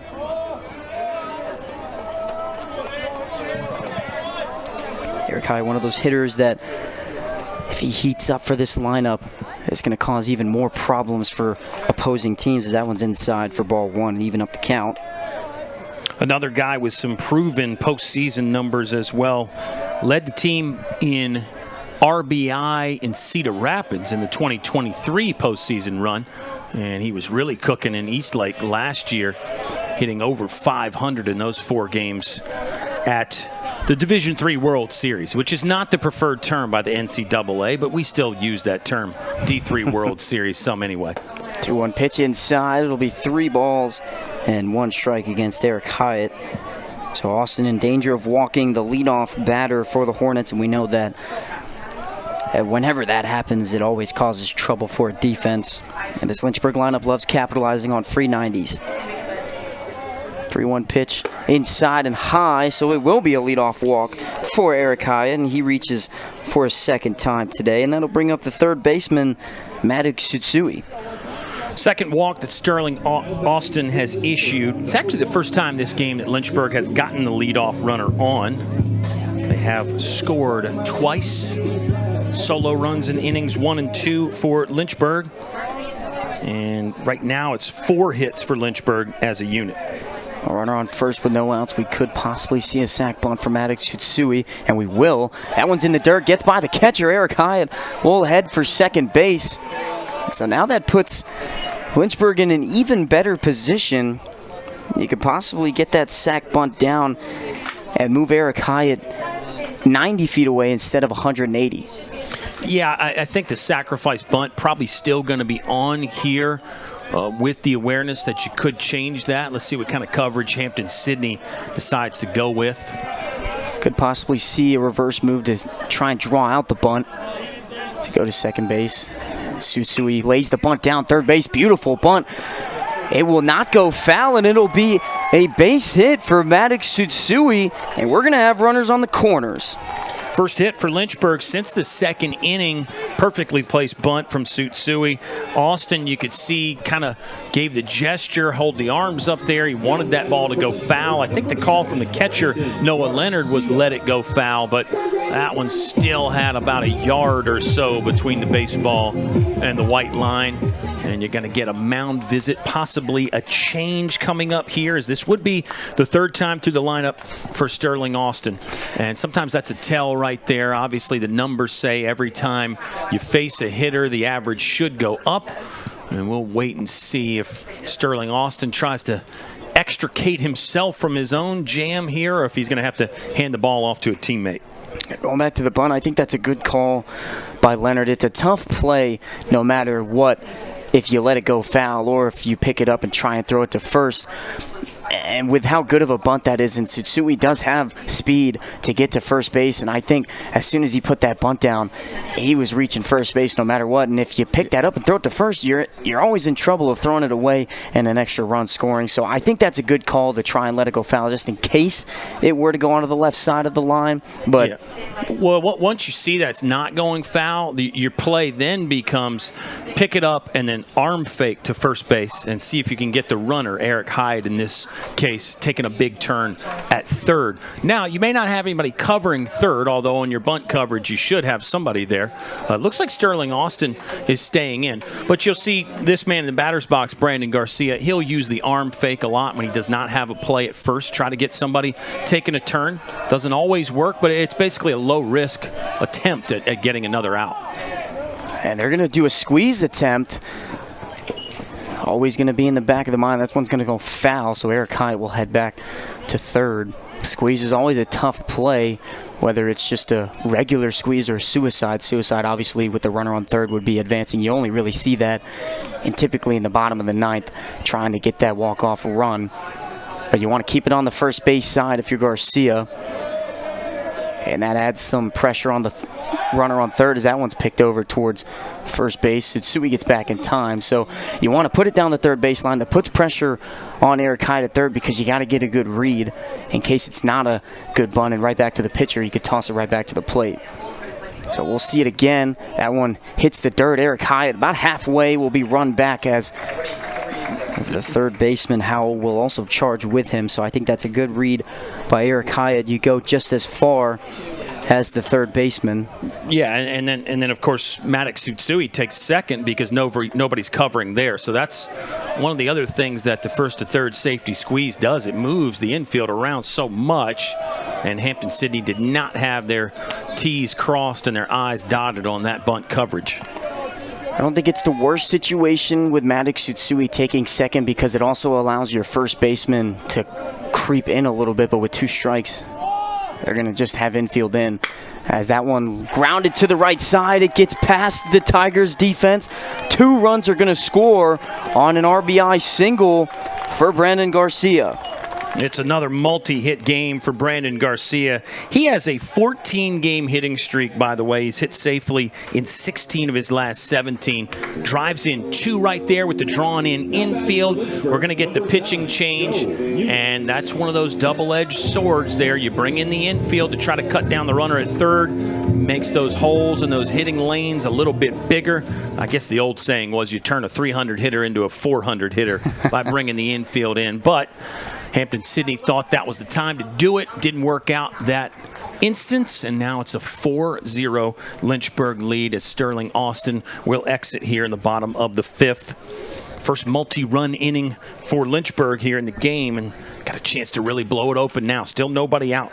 They double the lead. It really kind of seems like everything is going Lynchburg's way. You start off with a 5-pitch walk with Eric Hyatt, and advances to second on a pass ball with Tsutsui showing bunt, puts a drag bunt down that puts runners on the corners, and then obviously with the squeeze attempts from Garcia, Maddox Tsutsui advances to second. And again, everything just going Lynchburg's way so far in pretty much this entire game. And that shows you in baseball that all those little things matter, because if you don't have that first pass ball, maybe Hyatt's still on first. Tsutsui doesn't put down as great of a bunt. You get him out at first. You might just have a runner at second right now with 1 out. But all those little pieces matter. And, you know, it does seem like when things are going your way, you get all those little pieces to work out. When you're a below 500 team that has talent like Hampden-Sydney, maybe you don't do all the little things. You don't have the T's crossed and the I's dotted all the time. And they end up mattering, especially against a team like Lynchburg that can expose any crack. Yeah, and that's exactly why they've done so well, not only the last couple weeks, but really this entire season when you've got so many free 90 feet on hit by pitches or walks or just bloop singles or really everything. This Lynchburg offense is, they've done everything so well this entire season. They're stringing hits together. They're turning singles into doubles with stolen bases, and you got to keep your eye on Brandon Garcia at first base right now, too, because he's always prone to take second base. He did get caught stealing in the bottom of the 2nd after he got his single that extended his hit streak to 14. But no matter what goes on, and even if he does get caught stealing one time, it's not going to stop him from trying to take second again. The new pitcher is Logan Benton. This will be appearance number 10. He's 1-0 with no saves, a 5.19 earned run average, striking out 11 and walking 4, surrendering 19 hits in just over 17 innings of work. So he's on to try to keep the game close, keep Hampden-Sydney in range for their offense. And there is nobody out in the bottom of the 5th inning with Joe Munitz stepping in. Munitz had a single in his first at-bat and later scored the first run of the ball game. Picks off to first base, not in time. And you got to keep an eye on Brandon Garcia. Not only do you have pressure with a good Lynchburg lineup, but with a runner on first, you want to get a good tempo going and a good time to the plate so your catcher can have a chance. As that'll be a drag bunt put down by Joe Munitz. No throw to first base, and it'll be another bunt single for the Hornets. 3 straight singles now for Lynchburg, 2 of them bunt singles. And that's another one. This is not to pick on the catcher Noah Leonard, because it's a tough play. But come up and look to first and give a big pump fake with the ball in your hand and see if Brandon Garcia takes a bigger turn at second and wanders off. Especially, you know, Brandon Garcia is an aggressive runner. And again, it's a free play. If Brandon Garcia doesn't take a big turn, Ethan, then you just hand the ball back to your pitcher, which is what you're going to do anyway. It's a low-risk, potentially high-reward type of a move. Well, you took the words right out of my mouth. Opportunities are endless here in baseball. That one inside almost got a piece of Ben Jones, but he watches the first pitch go inside for ball 1. Ben Jones walked in his first at-bat and grounded out to second base in the 2nd, so he's 0 for 1. Reached base once, but he's got 2 runners on. 1-0 pitch outside for ball 2. 2-hit day for Joe Munitz, by the way. That is the sophomore's, looks like 19th multi-hit game in his career. How about Brandon Garcia with 2 hits? That's his 47th multi-hit game in his 3-year career. A lot of youth on this squad that's been doing well, especially with Joe Munitz. He's just a sophomore. That one catches the corner for strike 1. And even Brandon Garcia and Ben Jones are just juniors. I say just juniors. They've got 1 more year left, but A lot of young talent on the squad with Ryder Warren also, Ty Howlett in the DH spot today, and even Maddox Tsutsui at third base. Yeah, for Lynchburg in the starting 9 here, 2 seniors, Webster and Hyatt. You got Garcia, Jones, and Pokerock, the juniors. And then the rest are sophomore and first years. Ryder Warren's a freshman, Howlett, sophomore, Maddox Tsutsui, sophomore, Joe Munitz, sophomore. If you want to extend it, the pitcher, Logan Tapman, he is a junior. 2-1 count on Benton Jones. Garcia gets faked off on the pickoff at second base. That one's outside for ball 3. That's where that dugout kind of comes into play. You know, if one of the middle infielders charges to second, majority of the time it will be a pickoff attempt. 3-1 count on Ben Jones. Pitch inside for ball 4, and we've got the bases loaded. And Benny Bases with his second walk of the game. I think he's up to 38 now on the season. So he should be just fine to hold on to the D3 national lead after today. Came in with the most walks in Division III baseball. He's added 2 more today.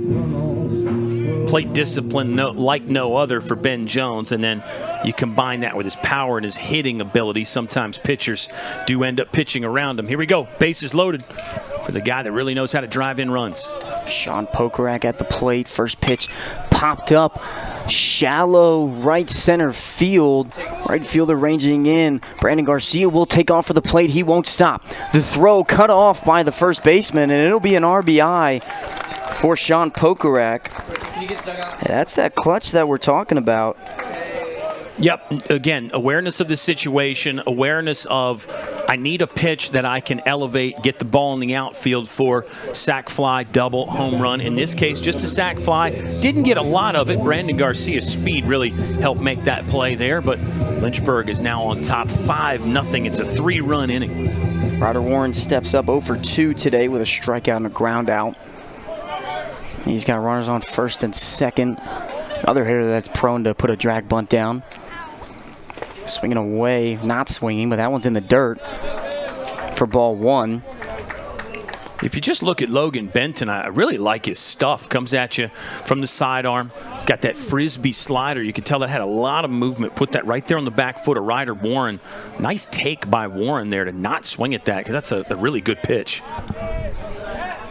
1-0 count outside for ball 2.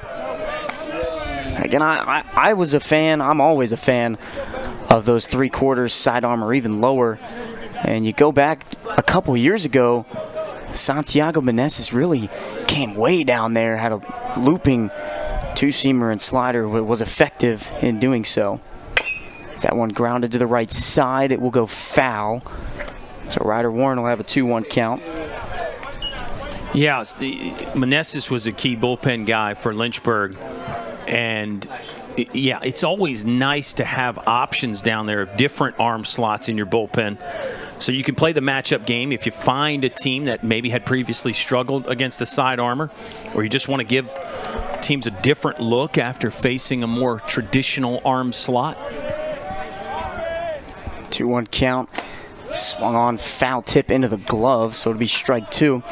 And he was also, you can also claim that he was the setup man for Grayson Thurman, so the pitching velocity difference could throw off some hitters. You go from a low 80s sinking fastball to an upper 80s, low 90s fastball from Grayson Thurman. 2-2 pitch, line to the right side. It's going to be fair. Maddox Tsutsui heads for the plate. Joe Munitz heads for the plate. It'll be an RBI single for Ryder Warren as Ben Jones advances to third, and we've got runners on the corners again. 4 hits in the inning now for Lynchburg. They really have blown it wide open.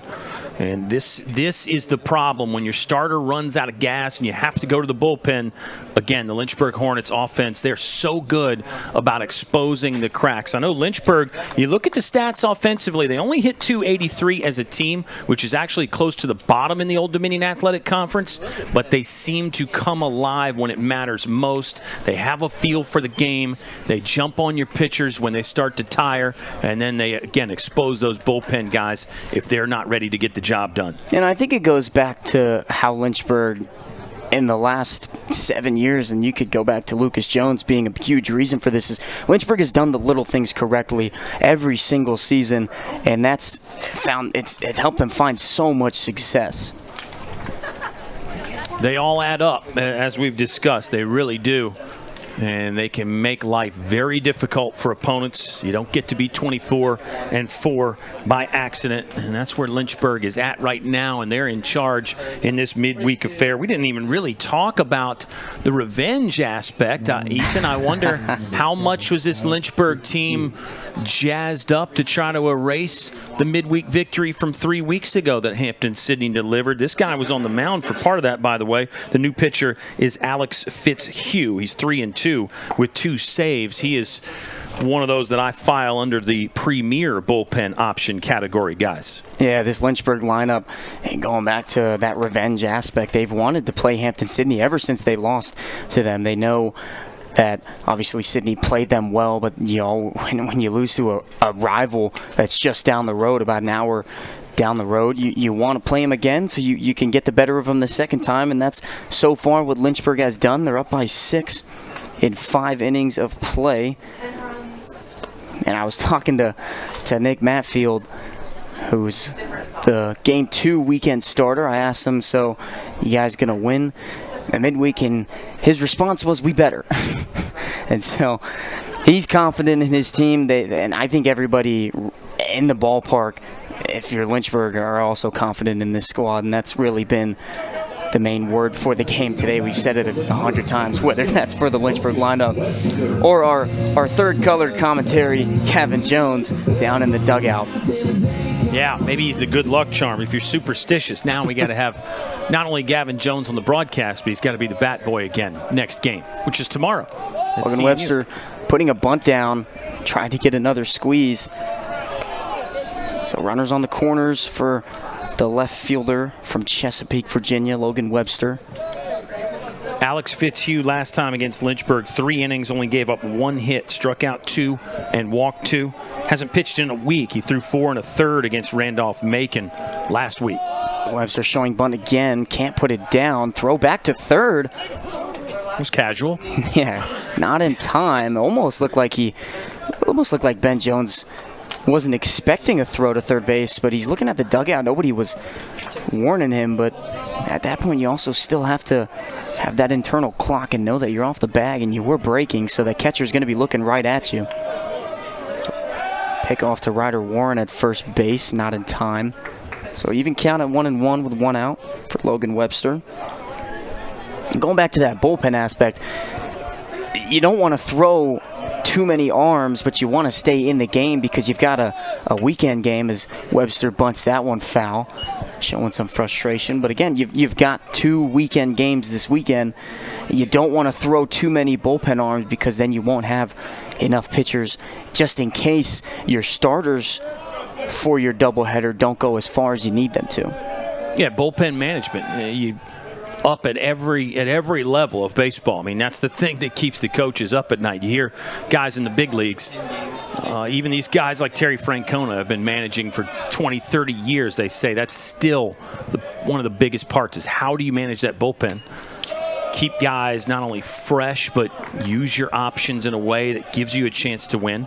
And then, yeah, get to where you don't run out of pitching and have to go to one of your position players in a game to pitch to close out a blowout. That's what Lynchburg's done so well. They've had the benefit of having just fantastic starters, as that one's low in the dirt. Catcher has to drop down and block. When you have Tyler Colrider, Nick Matfield, and Tapman that can go at least 5 innings, and then you go right into the pen with Colin McGuire and Brock Duff, who really are the 2 closers for this Lynchburg squad, but you can also classify them as long relief pitchers. 2-2 high, and that'll be a full count now, so good job from Webster. Go down on the count early to drive it into a deep count. So quality at bats so far. Yeah, Lynchburg wanted to execute the first to third safety squeeze again, but now it's just hit away for Logan Webster. Pick off back to Ryder Warren, not in time.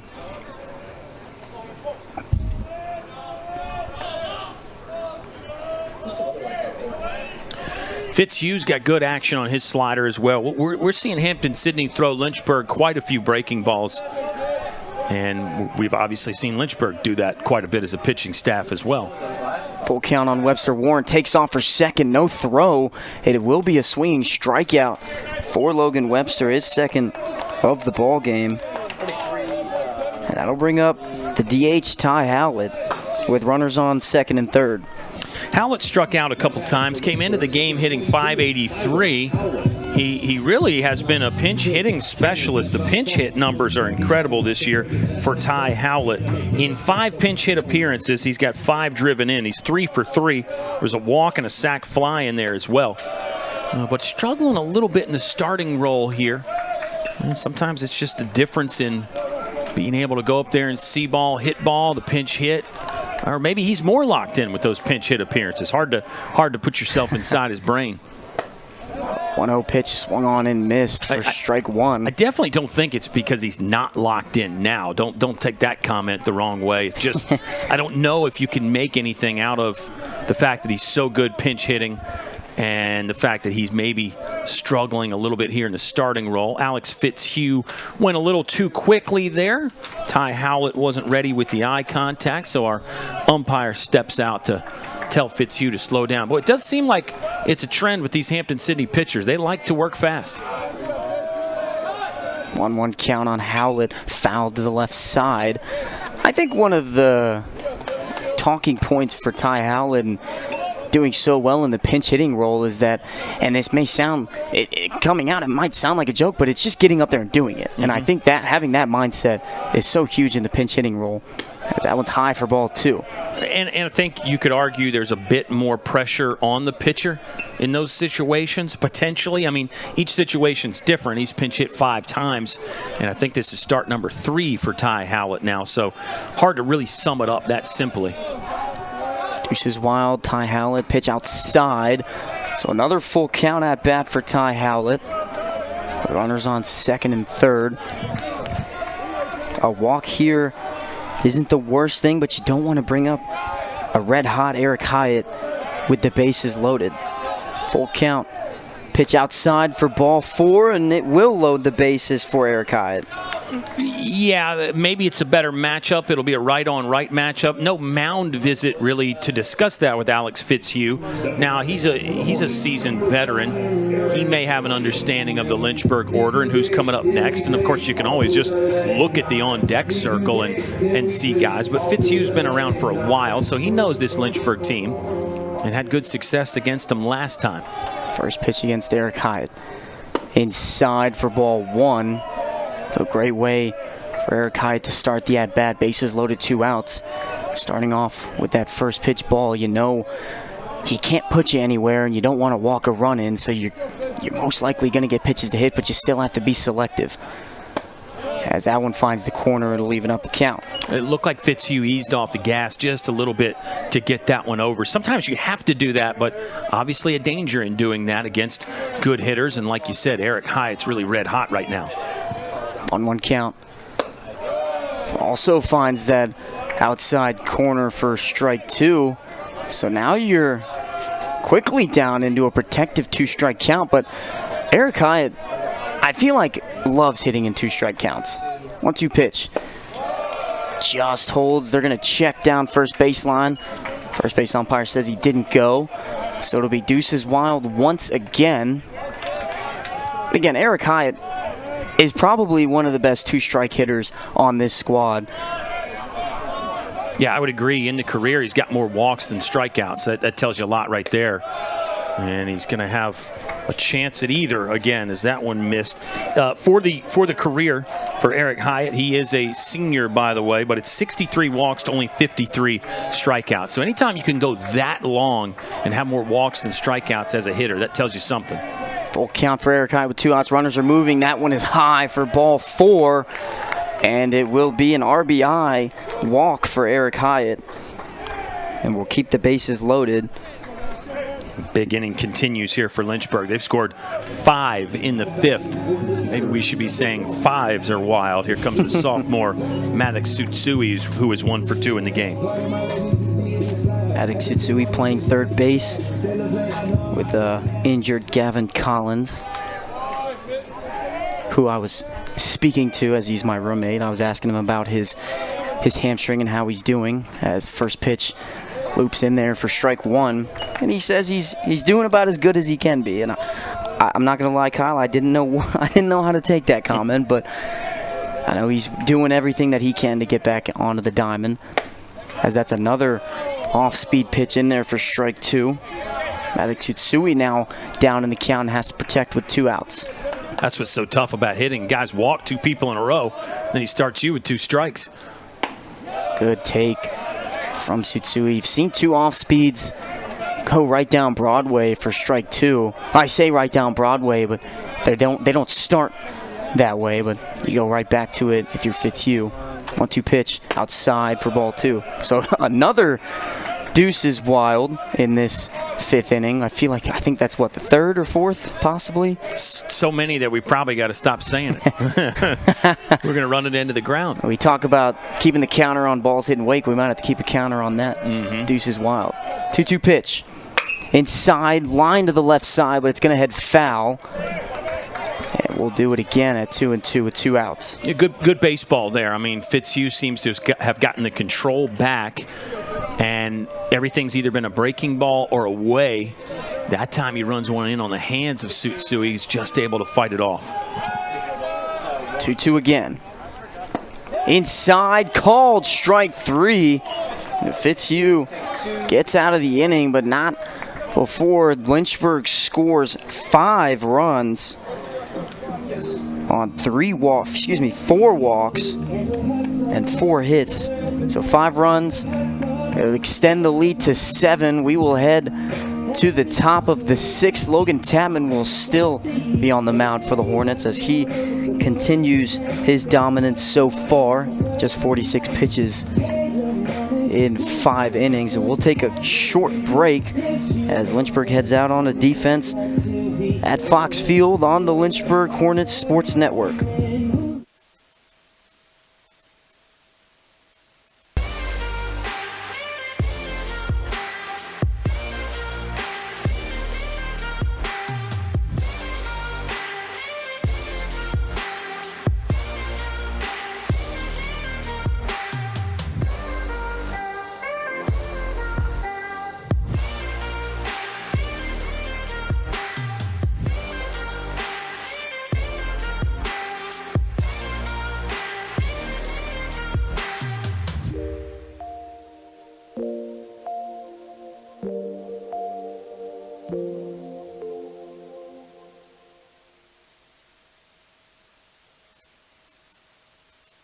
Think a private education is too expensive?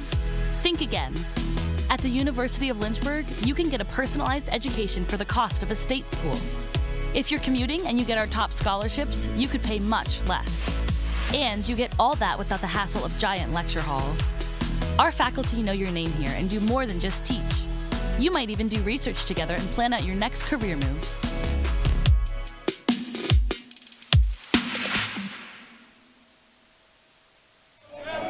A quick warm-up at the top of the 6th commences. Logan Tapman first pitch grounded towards Brandon Garcia. Chopper throw to first in time, and a 1-pitch, 1-out situation for Logan Tapman. Well, he's faced 1 above the minimum, and Hampden-Sydney does have 3 hits, but there was a caught stealing in there. There was a 4-6-3 double play in there, and there was the runner interference in there as well. Logan Tapman has walked 1, so he's allowed 4 base runners, but just 1 over the minimum faced now because of some of those circumstances and his efficiency. I mean, going right after hitters. Hampden-Sydney is obliging him by swinging early in the count. There's a breaking ball that just missed. Nice take from Noah Leonard. Just 48 pitches through 5 and a third for Logan Tapman. He's keeping the pitch count to a minimum as that one misses the outside corner. So it'll be 2 balls and no strikes on the catcher Leonard. Yeah, pitch count to a minimum, and he's dealing 2. He's got a couple strikeouts. 2-0 pitch just misses. So 3 balls and no strikes Every time we talk about how efficient he is, he falls behind a guy 3-0. I think he walked Jace Howell last inning on 4 pitches. Jace Howell was the victim of the runner interference there on the ball that hit him. 3-0 pitch inside, so it will be another 4-pitch walk for Logan Tapman. So Leonard will take a free 90 feet and head to first. That'll flip the lineup. No, that was Jack Wilson. We were off there. That was the leadoff man, Jack Wilson. Oh, you're right. Yep, that was You're right, Jack that Wilson. was. I screwed you up by saying Leonard. Leonard grounded out. So it was the runner interference that threw us off. By the way, Jack Wilson has been on every time. He's 2 for 2 with a walk. So he's obviously having success off Logan Tapman. First pitch swinging. Sanford, big hack. And he goes down 0-1 on a swing and miss. Yeah, it was Jackson Masterson that hit it hard that caused that runner interference there. Tapman throws the first pickoff attempt, not in time. Like you said, this is Wilson's 3rd time reaching. First time caught stealing on the way to second.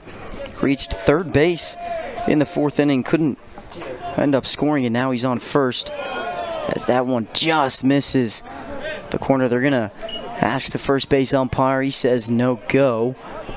So it'll even up the count at 1-1.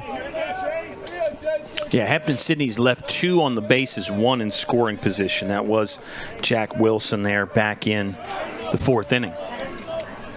1-1 pitch in the dirt. Good pick from Pokrack. Back pick to first. Eric Hyde not going to attempt to put the tag on, a little too far to the outside of the bag. So 2-1 count now on Sanford. Wilson is a threat to run. We'll see what he decides at first base. That one lined up the middle, and it'll be a base hit. Wilson gonna round second sharply, but break down and stay at second. So it'll be 2 straight hits for the Tigers. Now they've got a little bit of a rally going. They string some together, and they're going to try and get some runs back to cut the deficit down. Lynchburg up 7-0. Yeah, good decision there by Jack Wilson on the turn for a couple reasons. He probably wasn't getting there. That ball was hit pretty sharply, and Joe Munitz came up quickly from the center field spot. And then also the score. You're down 7-0. You really don't want to take any chances like that. Just play for a big inning, see what happens with the rest of the lineup. Curveball high and inside for ball 1. Tapman just 1 pitch away from getting out of the inning. And you know that with this infield, the double play opportunity is always there on a ground ball. 1-0 count. As that one grounded right to Ben Jones. Can't field it. Garcia picks it up. Kind of took a huge hop. It was sharply hit. Came off the mound a little bit, which caused some problems for Ben Jones. But luckily, the ball that came off of Ben Jones' glove stayed in the infield. Brandon Garcia did a great job making up for the error. It might be called a base hit with how hard that was hit and came off the mound. Yeah, it was really hit well. Ben Jones got caught slightly in between. You could maybe see at the last second he tried to press forward and press through it. And as he kind of presented the glove at the ball, that's what caused that little ricochet there, as I think it just caught him on the heel of the gloved left hand. Going to get a slow trot to the mound here from Sean Pokrack. To me, that might be an indication that Lynchburg wants to give the potential bullpen option, the next pitcher, a little more time to warm up. Our umpires are content to let Lynchburg not play the stall ball game here, but they don't seem to want to speed this up. Now the home plate umpire is going to go out, and I'm sure Pokey passing along some good information there to Logan Tapman as well. But you could tell from just from the gate how Pokey sauntered out there to the mound. Don't think he was in any rush, and I think Lynchburg just making sure they got some bullpen options ready. Or, as a coach, if he walks slower, gives you more time to maybe think about the next option, too. They could possibly ice the lineup. We've got Brock Duff and Alex Mooring in the bullpens. So could possibly see a change there. That one in the dirt for ball 1. Mooring, typically your lefty bullpen arm, who can go more than just lefties and pitch to really everybody. But with how well your bullpen is and the amount of arms that you have, you might as well go with the lefty-lefty and the righty-righty matchups. 1-0 count. Tapman fires that one just outside for ball 2. Yeah, the hitter is Christian Chambers, who is 1 for 2. He had a soft single in inning number 2, and then was part of that double play that Lynchburg turned. But Chambers got a chance to do some damage here. 2-0 count. Swings, grounds it to Tapman. He's just going to flip it to the home plate. Pokorak throw to first. Good block by Eric Hyatt, so they get the easy out at the plate. And Pokorak just a throw into the dirt, and a great job again by Eric Hyatt to drop and block. And there's really the catcher instincts from Eric Hyatt. He came into the program as a catcher, moved to first base, and really just saved a run for the Hornets. Yeah, really good play right there. He may have been caught in between. Should I try to stretch out and pick this ball? But decided to get his body in front, keep it in the infield. That's a very smart play. You do have Matt Arnold coming up. Might actually get a chance to finally talk about Matt Arnold here as Michael Solbach is strolling to the mound. He's the assistant coach for Lynchburg. He'll have a chat with Logan Tapman. Bases are still loaded. We've got 2 down now. But yeah, good baseball play there all around. It did take Tapman some time to unload on that, though, didn't it? It looked like maybe he just wanted to be really sure they got that first out at home plate, which Lynchburg did. Shutout preserved for the moment anyway. Yeah, I really like the decision. Obviously, you have multiple options. You're never really going to go to third base in that situation, but you couldn't turn around. You can turn around and throw it to second, but I really like the decision to go home. It's just a quick flip. The margin for error is slim to none, and so a really good job getting the first out, and 1 is a must and 2 is a plus if you're thinking about double plays. So great job from Tapman to secure 1 out. Yeah, I mean, that was the play. It just seemed like maybe he couldn't quite get the grip, or he just, I don't know, wanted to make sure as he kind of ran it into home and then threw it overhand. Breaking ball misses. Matt Arnold, here's a good one about him. I'll start the story time. State champion golfer as an individual, and also part of a state championship baseball team his senior year. So a multi-sport talent. His brother was actually a golfer for Hampden-Sydney, and his brother was also a state champion. They both went to Chatham High School, so they both got a state ring on the baseball side, both coached by the guy I mentioned, Chad Anderson. Chad Anderson was also the golf coach, so he's coached baseball state champs and golf state champs. It's an impressive resume. He's got a great resume. He's actually coached the all-time home run leader in the state of Virginia, also the single-season hits leader in the state of Virginia, and the single-season RBI leader in the state of Virginia, and it's 3 different guys. I mean, really, you'd think like somebody like Hank Aaron could lead all 3, but it's actually 3 different guys. Arnold hit that one well. 8 up Ben Jones. Did Lynchburg get it in time? No. Run's going to score. Brandon Garcia is beside himself on the call, but it was close at second. Another ball hit well by Hampden-Sydney. They seem to be getting Logan Tapman figured out, and the first run comes across. Another misplay, went right over the mound again. But like you said, this Sydney lineup, they've been hitting the last couple batters sharply. So great job getting the first run of your ball game. You cut the lead down to 6. It's still got bases loaded with 2 outs, so the rally could possibly be there. And we're going to see Coach Beasley head out to the mound. We're going to get a pitching change. And it looks like it might, it's going to be Alex Mooring. So they'll go to the lefty, the southpaw. So a great outing by Logan Tapman. Went 5 2/3. Didn't even throw too many pitches. It just seemed like that third go-around of the lineup, or the fourth go-around of the lineup, hitters just started to figure him out. Well, and you got to think, too, give Hampden-Sydney some credit for adjusting the hitting approach, because both of those balls that were hit hard, Grayson Harris and Matt Arnold, the ones hit hard at Ben Jones, he had problems with. They're hit hard on the ground. They're 1-2 hoppers right at the infield. Sometimes that's what you have to do against a tough pitcher like Logan Tapman. Everybody wants to do the launch angle and hit doubles and home runs. I get that. I want to see that. I want to do that as a hitter, too. But occasionally, when you face quality pitching, you got to just give in a little bit and say, okay, let me try to hit a hard one-hopper through somebody, which is what Hampden-Sydney did. And I think, good move by Lynchburg, realizing it's probably time to make a change, right? That's baseball back and forth, and that's why you get your offense to give you that 7-1 lead. That's why you do the hard work on offense, so you can make those decisions a little bit easier. The game doesn't hang on one pitch or two pitches. You got some breathing room right now if you're Lynchburg. Just make sure you keep it right here if you're Alex Mooring. We know this sophomore is really talented, got great stuff. Just got to make sure you're sharp right here against a good hitter, Jace Howell. Yeah, I really like what you said. You want those long ball hits, the doubles, triples, and the home runs, but with the field that you're playing on, you got to keep it simple, keep the ball on the ground, and that's exactly what they've done the last couple hitters.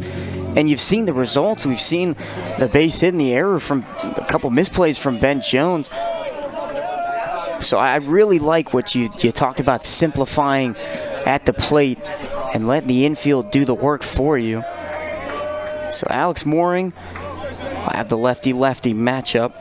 Mooring hit 91 the last time he was out, so he's got a ton of velocity, and not only are you dealing with a ton of velocity, you're dealing with a lot of run on the fastball too. So first pitch, this is the corner low and outside.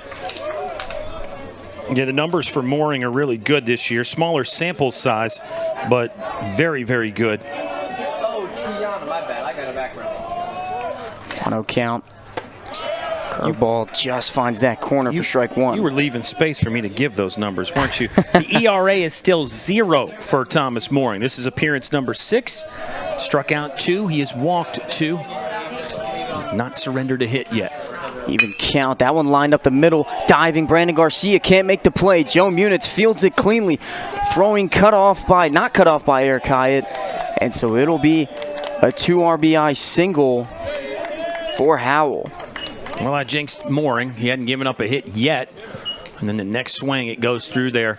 Another sharp single, another one hop through the infield. Going to get a change again. But I just, again, want to mention Hampden-Sydney's hitting approach here, pretty smart against tough competition, and maybe that's the hitting approach all the time. I mean, if you look at the power numbers for Hampden-Sydney, they're not through the roof. They have, it looks like, 1 extra base hit more than Lynchburg does coming into the ball game. So this is part of what they can do to break you down. They can single you to death, and they can take advantage and then maybe be just one big hit away. But we've got ourselves a game again. Back to a 4-run lead for Lynchburg. 1 swing of the bat lead there. It will be Brock Duff, who is on, a Lynchburg native, out of the bullpen to try to restore some order to the game. Senior transfer, he's had a lot of success. Similar pitcher to Colin McGuire. We talked about it earlier, how both Colin McGuire and Brock Duff, you can really classify them as the closers in this bullpen, but both of them can go multiple innings, and we saw Brock Duff in the beginning of the season just came out of nowhere and exploded in the bullpen and was just striking out hitters left and right. So we're hoping that we can see that once again.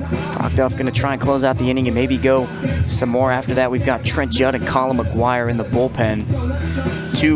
Trent Judd, he's really another one of those long relievers for this Lynchburg pitching staff. So there are a bunch of them, and all 3 of them have found success. Brock Duff is 1-0 with 1 save this season in 9 appearances. Earned run average is 1.10. Batters hitting under 200 against Brock Duff, just 183. He's only surrendered 1 extra base hit in 16 1/3 innings. He'll enter with runners on first and second. The hitter will be Jackson Masterson, senior from Raleigh, hit 307 last year. Came into this game hitting just under 300. But we've got a game. This is what we expect really anytime you tee it up in college baseball, but we know Lynchburg plays so many close games. Hornets are 24-4 this season, and they've played 18 games so far that have been decided by 4 runs or less. Well, one of the sayings that I love to talk about is great teams find ways to win, and that's what Lynchburg has done the last couple years.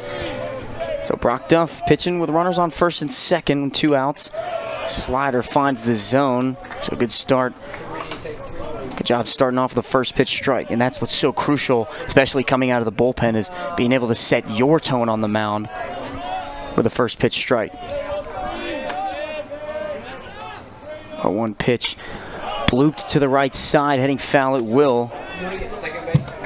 A lot of times that can be difficult, that first pitch, even for seasoned relievers, even for guys that have done it a lot, just because each day the feel is slightly different, your body's different, maybe weather conditions, your opponent, mound, etc., etc.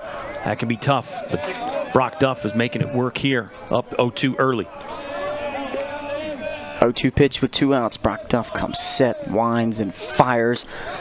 Just misses that corner. That looked like a good pitch. It will make the count 1-2.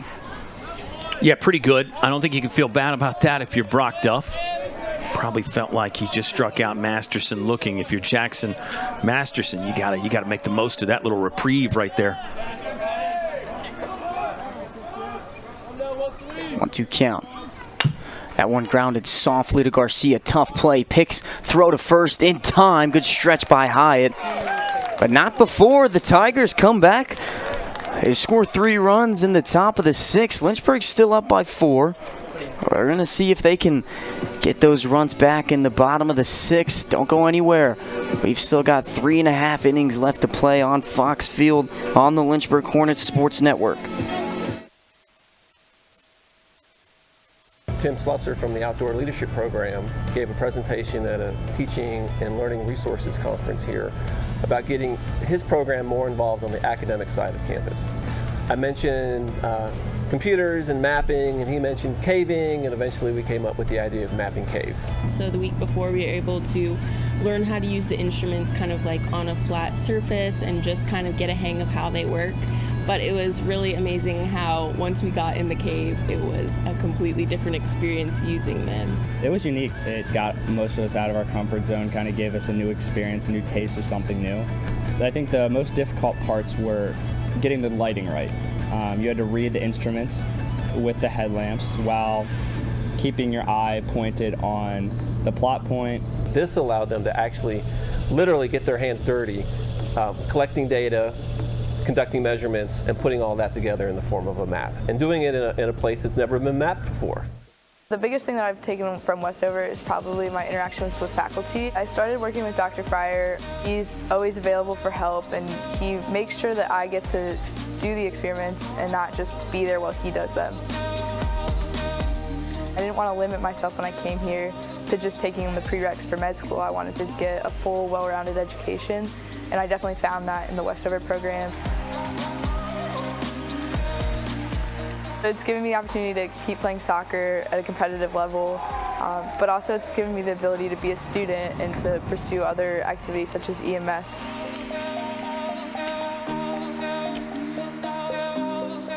"100% do Westover because it's not something they're going to regret, and it's going to be a lot of work, but so is everything else. It's just going to help build their education that they've already had and make them a better person for it." One pitch has gone by, was ball 1 on Brandon Garcia, the leadoff hitter for the Hornets. Brandon Garcia's reached twice so far with the 2 singles, later scored in the 5th inning. Count even at 1-1. Another multi-hit game for Brandon Garcia, is trying to make it 3. That's outside. Ball 2.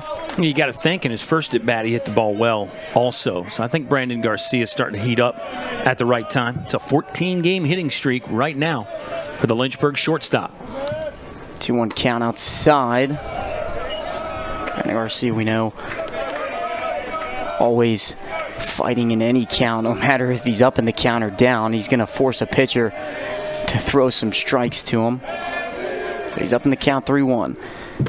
Pitch misses for ball 4, and it's going to be a leadoff walk for the Hornets. I know Brandon Garcia's already been on in this game, but another key stat to add to his file and to confirm that he really is playing great baseball right now. He's been on base and scored at least 1 run in 17 straight. He has already scored in this ball game. Lynchburg with a 5 spot in the bottom of the 5th. And, you know, interesting to note, we saw Alex Fitzhugh go throw a little bit extra in the bullpen while Hampden-Sydney was hitting. Maybe the long delay for Logan Tapman bothered him a little bit because, you know, Lynchburg scored 5 in their half of the 5th. Tapman really, we thought, was cruising, and then comes out and you know, we'll say he runs into a little bit of trouble. Maybe just ran out of gas anyway, but maybe that long delay was part of that, disturbed the rhythm just enough for the Lynchburg starting pitcher. Pick off the first base, not in time. I completely agree with you. Arm could get a little cold in that long half inning, so you go out into the bullpen, throw a couple pitches, throw around with a catcher, get right back into the groove of things. 1-0 count on Munitz. He showed bunt in the first pitch. That one's in there for strike one. Didn't show bunt on that second pitch of the at-bat. Third baseman is way in front of the grass. And maybe back to Tapman, some of it also could be you got a bigger lead, you're up 7-0. Do you mentally, subconsciously take the foot off the gas a little bit? And that's what the great coaches are going to do after the game. They're going to ask those questions to Logan Tapman and let him try to figure that out and say, hey, do you think any of those things could have happened? And if so, what should we do different next time? Sometimes you just get hit. Sometimes you just run out of gas. Joe Munitz laces this one to right field. Garcia slams on the brakes, stays at second base. So another hit for Joe Munitz. That's his third single of the ball game. Incredible stuff for Joe Munitz. He's just a great player. That is career 3-hit game number 3 for the sophomore. Third time he has had 3 hits in a ball game. Joe Munitz continues to impress, doesn't he? He's a guy who really keeps it simple. Has some power, but there's a lot of singles in there. And this most recent one has chased Alex Fitzhugh from the ball game. Hampden-Sydney looking for answers from their bullpen. And Lynchburg might have another big inning in store here in the bottom of the 6th. No outs, runner on first and second. We'll try and get a number to be able to throw out there for you. We see couldn't really see it, but the new pitcher, when he was walking in from the bullpen, first base umpire went out and checked his glove, and that's what we talked about earlier. They've started implementing that, and kind of like those sticky, trying to find some substances, just make sure that you're coming into the game with nothing on the glove, and that's something that interests me. And we've seen it more and more, I feel like, in the last couple years, especially in the major leagues.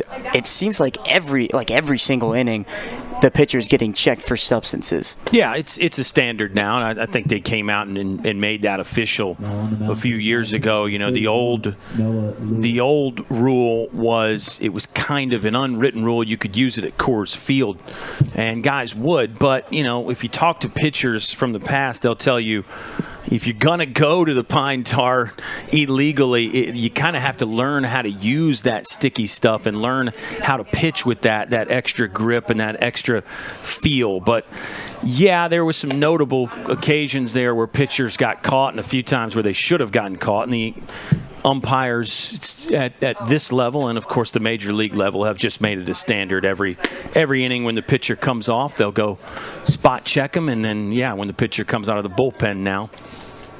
So the fact that you've noticed it, not a big surprise. You'll be noticing it even more every time. Yeah, I'd be willing to bet that there are even some catchers in the major leagues that are putting some stuff on their glove. You maybe rub the glove a little bit, throw it on the ball, and these pitchers, and they find ways to do it somehow, and some of them get caught, some of them don't. But there were some catchers back in the day, we'll just use that phrase. You could apply a little bit of the pine tar to dark-colored shin guards, and as you're throwing the ball back to the pitcher, you take the ball and just bump the shin guard enough to get a little bit on there. Or you could have a sharp edge on one of your shin guard straps and potentially cut the ball that way. But that's pretty next level. That's pretty devious. It does happen, and that's part of the reason why in the big leagues, one baseball rarely gets used for more than 2 or 3 pitches before they change. It's almost impossible to do that now in the majors just because they switch out balls so often. New pitcher to Ben Jones will be Noah Lewis, freshman left-handed pitcher from Crew, Virginia. First pitch in there for strike one. They go to Lewis for the lefty-lefty matchup on Ben Jones. Jones has reached twice today on walks, scored in the 5th inning for the Hornets.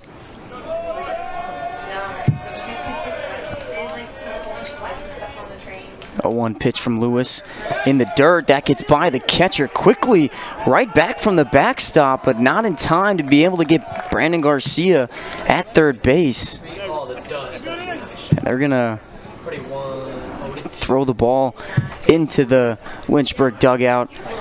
Get a new one. So runners advance to second and third. It'll be Garcia on third and Munitz on second. So it'll be an open bag for Ben Jones. Yeah, so it started as a tough play there for Leonard, letting that one get through the 5-hole. But then a good play is he turns and plays the carom right off the wall and really made a good throw. Brandon Garcia was just a half step or a quarter step ahead. So even count at 1-1 on Ben Jones. Lewis winds and fires. Jones fouls this one straight back. Now he's down on the count 1-2. And we saw a pass ball / wild pitch burn Hampden-Sydney earlier in the game, maybe multiple. So let's see if this most recent one does. Infield's drawn in again.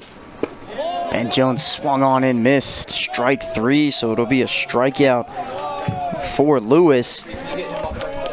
Now you've got one out for Sean Pokorak, who's had his fair share of clutch in this ball game. Had the RBI single in the first inning and a sac fly in the 5th.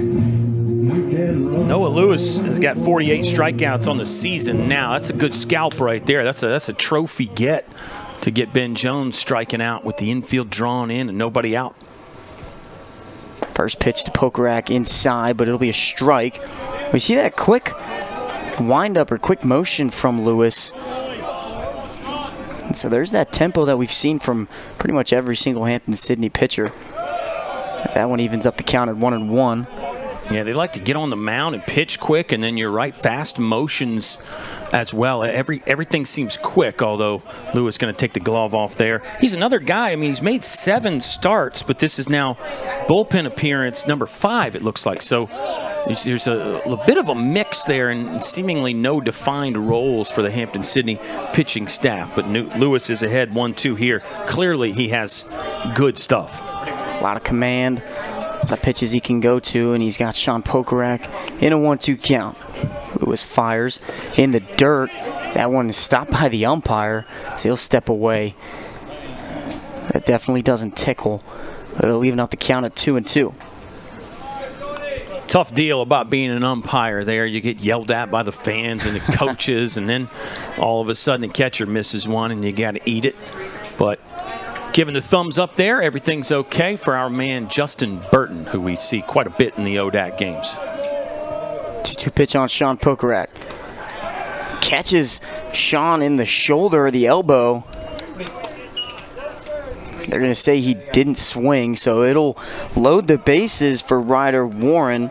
And Sean Pokorak's on for a second time today. Yeah, for Pokey, he's been hit 4 times this year. Hit by pitch number 41 for Lynchburg this season. Umpire wanted to just make sure that Pokey did not go around on that ball, or not even go around, attempt to swing. And I think the umpire's got that one right. So here we go. Sacks packed again. Big spot for Ryder Warren. 1 for 3 today. Ryder Warren had an RBI single in that big 5th inning from Lynchburg. First pitch is high for ball 1. Remember, the hitting key here is elevate, get something in the outfield, double, sac fly, home run, stay out of the double play. And if you get to 2 strikes, you probably throw that all out the window and just try to stay alive. Second pitch in the dirt for ball 2. Ryder Warren hit a home run a couple weeks ago against Roanoke. And at this point in the game, you're not even thinking about lifting the ball over the fence. You're thinking about doing a job with bases loaded and having a team at bat. 2-0 pitch high, but called strike. Well, yeah, and I agree. But again, the team at bat has hit the bottom half of the ball. Yes. So if that means it goes out of the park, that's fine. I mean, the team at bat is not to hit a ground ball right here. Right down Broadway for strike 2. Ryder Warren in a 2-strike count now. Got to protect. Like you said, in a 2-strike count, you throw everything out the window and just got to make sure you stay alive here. A+ arm with Lewis, too. Ryder Warren just holds, and it'll be a full count. So yeah, the pitcher combined with the 2-strike count. Now I think if you're a first-year Ryder Warren, it probably is difficult to think about the sac fly now. Hopefully you slow the game down, breathe a little bit, and just put a good move on anything that comes across that looks like a strike. Full count pitch inside for ball 4. And there's a run That will be walked in, so an RBI. The second RBI walk we've seen. Base is still loaded for Logan Webster. And a second walk in the inning for Lynchburg. 6th in the game. We talk about those numbers quite a bit. They walk nearly 6 times a game. Lynchburg led the nation in that category back in 2023. Logan Webster watches that one in the dirt. Struck out twice with a fly out to the center fielder. Looking to flip the script late in the game. The base is loaded with 1 out. We've seen some slight command issues, not too much, as that second pitch is also in the dirt. You got the bases loaded, but you want to keep the damage control. You know you're 1 pitch away from getting out of the inning. I think Lewis, again, he's got A+ stuff, but a walk. He also hit Sean Pokerock, so yeah, maybe more than just a little bit on the command side. Problem right now, he's falling them behind 2-0 to Webster. That one also in the dirt, gets by the catcher. Munitz heads for the plate. He'll be safe. So another run scores. Runners advance to second and third. It'll be Sean Pokerock at third and Ryder Warren on second. Yeah, tough one there for Noah Leonard. He'd love to have that one back, and I always am quick to defend the players. I know how hard it is, especially catching, but that's one that Leonard, I think maybe he just lost a little bit of focus there. He might have been trying to keep that in the strike zone, present that as a strike, but just a miss. This stage in the game, and really at any stage, you can't have it because, again, Lynchburg so good at exploiting those weaknesses. 3-0 count on Webster. Will most likely have the red light. That pitch is right down Broadway for strike 1. So now you have an open base for Webster. Obviously don't want to walk any hitters at any point in the game, but if you do walk Webster, it's not the worst case scenario. As that one just misses the outside, so it will be a walk, and it will load the bases back up. We will present a left-on-left matchup, but yeah, I don't think Lewis was trying to pitch around Logan Webster. Yeah, and clearly coaching staff unhappy with Lewis's performance. He struck out Ben Jones. We thought that was a really good punch out there for Lewis, but after that, it did not go his way. Hit batter and then back-to-back walks, and going to get to see the 4th pitcher of the afternoon for Hampden-Sydney. After scoring those 3 runs in the top of the 6th, this was such an important inning for this Sydney defense and pitching staff, being able to hold Lynchburg. But now you've given up 2 runs, both on a pass ball and a bases loaded walk. And it's really tough to be able to come back from, but you still have the bottom of the 6th inning to worry about, and you've got the last 3 innings of the ball game also. New pitcher is number 11, Gavin Gregory. He's 2 for 2 with a 3.76 earned run average. And he falls into the same category as basically everybody we've mentioned today. He's made 6 starts, so this will be relief appearance number 5 for Gavin Gregory. No saves, but he's another one with good numbers. 26 punch-outs to just 9 walks. Batters hitting .275 against Gavin Gregory. And I can also understand the short leash that this Hampden-Sydney pitching staff have had, because again, you have to remember you've got a doubleheader this weekend. They play tomorrow too. They host Mary also. Baldwin tomorrow. Yep. A lot of games in the next couple days for the Tigers, and Lynchburg also. Lynchburg playing Christopher Newport down in Virginia Beach, and you gotta keep the pitchers healthy for this weekend. You don't want them throwing too many pitches, because you take out your bullpen arms, and that means if those pitchers can't throw, you're really relying on your starters to go deep in the game. Yeah, and again, it's back to the fact that you're even describing them as bullpen and starters is interesting, because Hampden-Sydney, there seems to be no rhyme or reason about bullpen and starting guys. Everybody's done a little bit of each. I shouldn't say everybody. They have bullpen arms that have only made relief appearances, including the guy we saw earlier, Alex Fitzhugh. But you have another grouping that has done both. So I think everybody for Hampden-Sydney is probably available to do both. But as you pointed out, you gotta get through one game and hopefully have enough in your arsenal for the next game. Here's Ty Howlett looking for his first hit today. 0 for 2 with a walk and 2 strikeouts.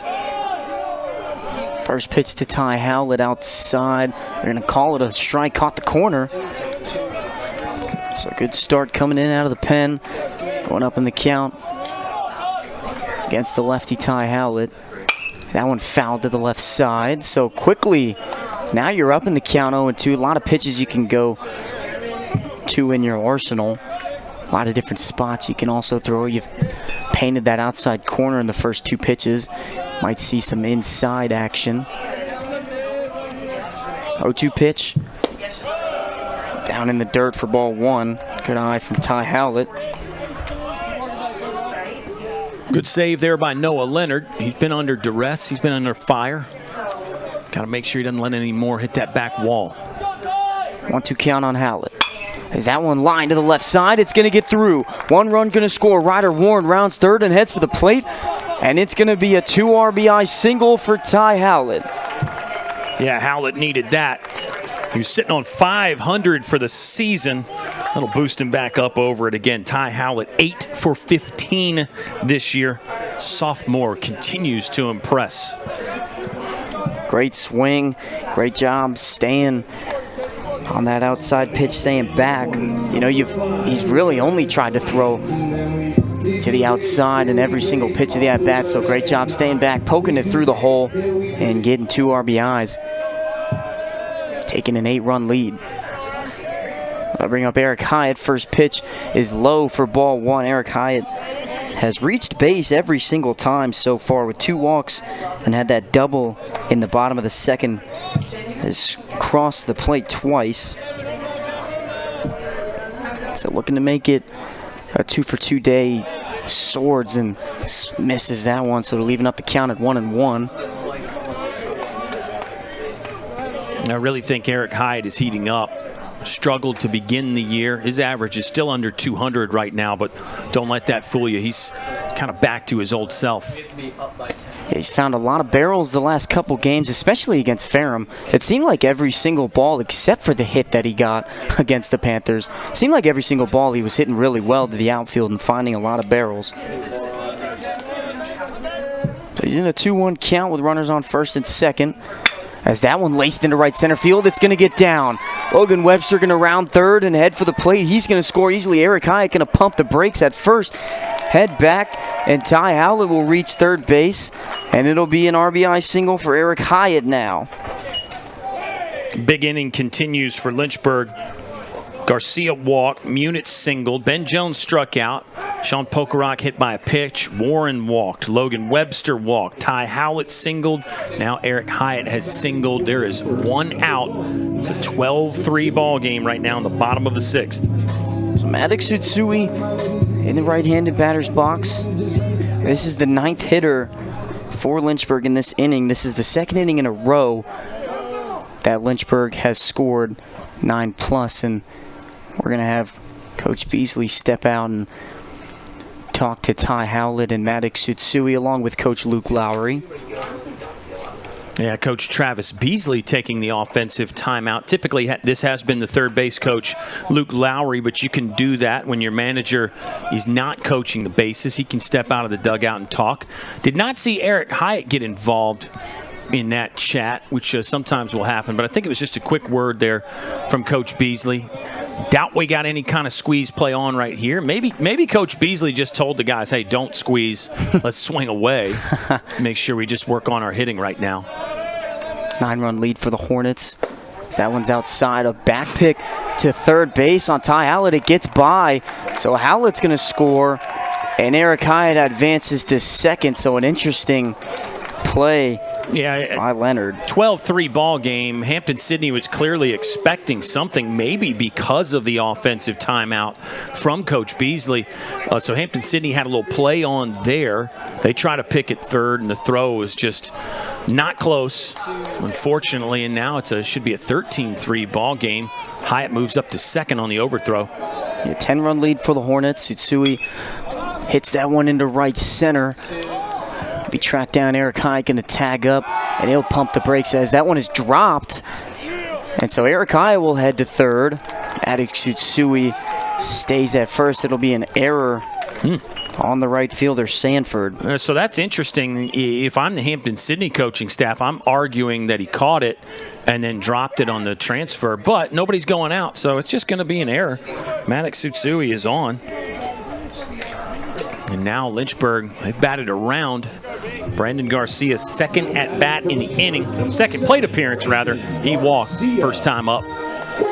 Garcia reached 3 times today. He's 2 for 3, excuse me. This is, again, like you said, second time hitting.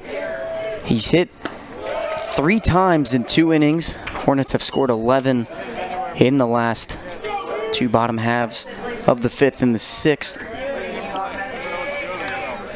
Runners on the corner with 1 out. Another long inning for the Hornets. 1-0 pitch. Low for ball 2.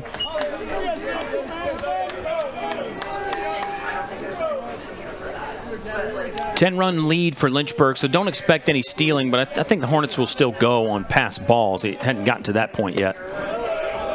Ball 3 against Garcia. Definitely going to have the red light at the plate. Definitely an offensive cold. 3-0 pitch. Fired ball 4. So it'll load the bases once more in this inning. So Eric Hyatt at third, Tsutsui at second, and Brandon Garcia at first base. Yeah, it's a disastrous inning right now for Hampden-Sydney. Gregory's the 3rd pitcher that they have used. There's still 1 out. Bases are loaded again. Situation doesn't really change here for Joe Munitz. Looking for something in the outfield grass, preferably with some distance.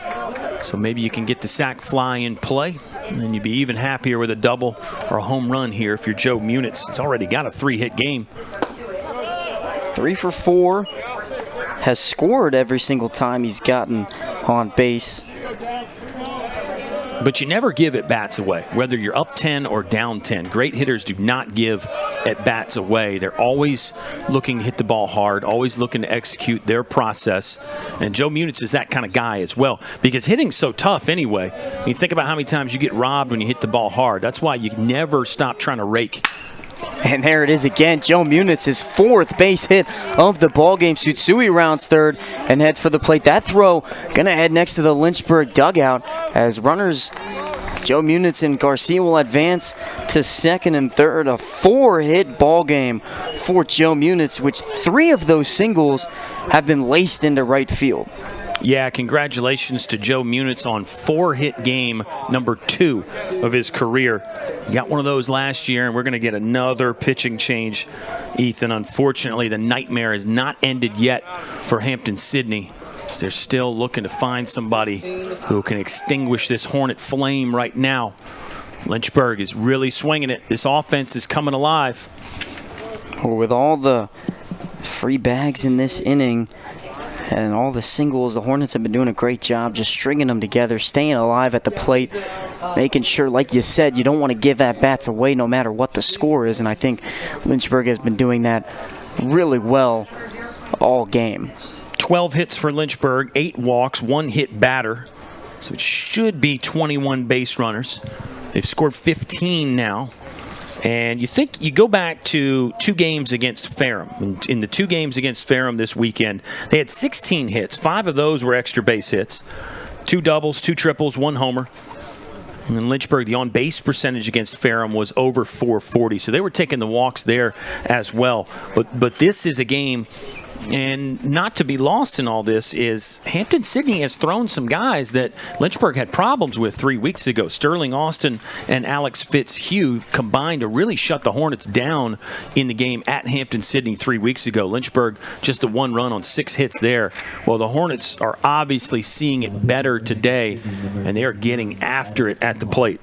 You can easily argue that the revenge aspect has been in the Lynchburg head all game. 15-3. Hornets lead by 12 on this code red beautiful Wednesday afternoon. Temperatures around mid-50s all day.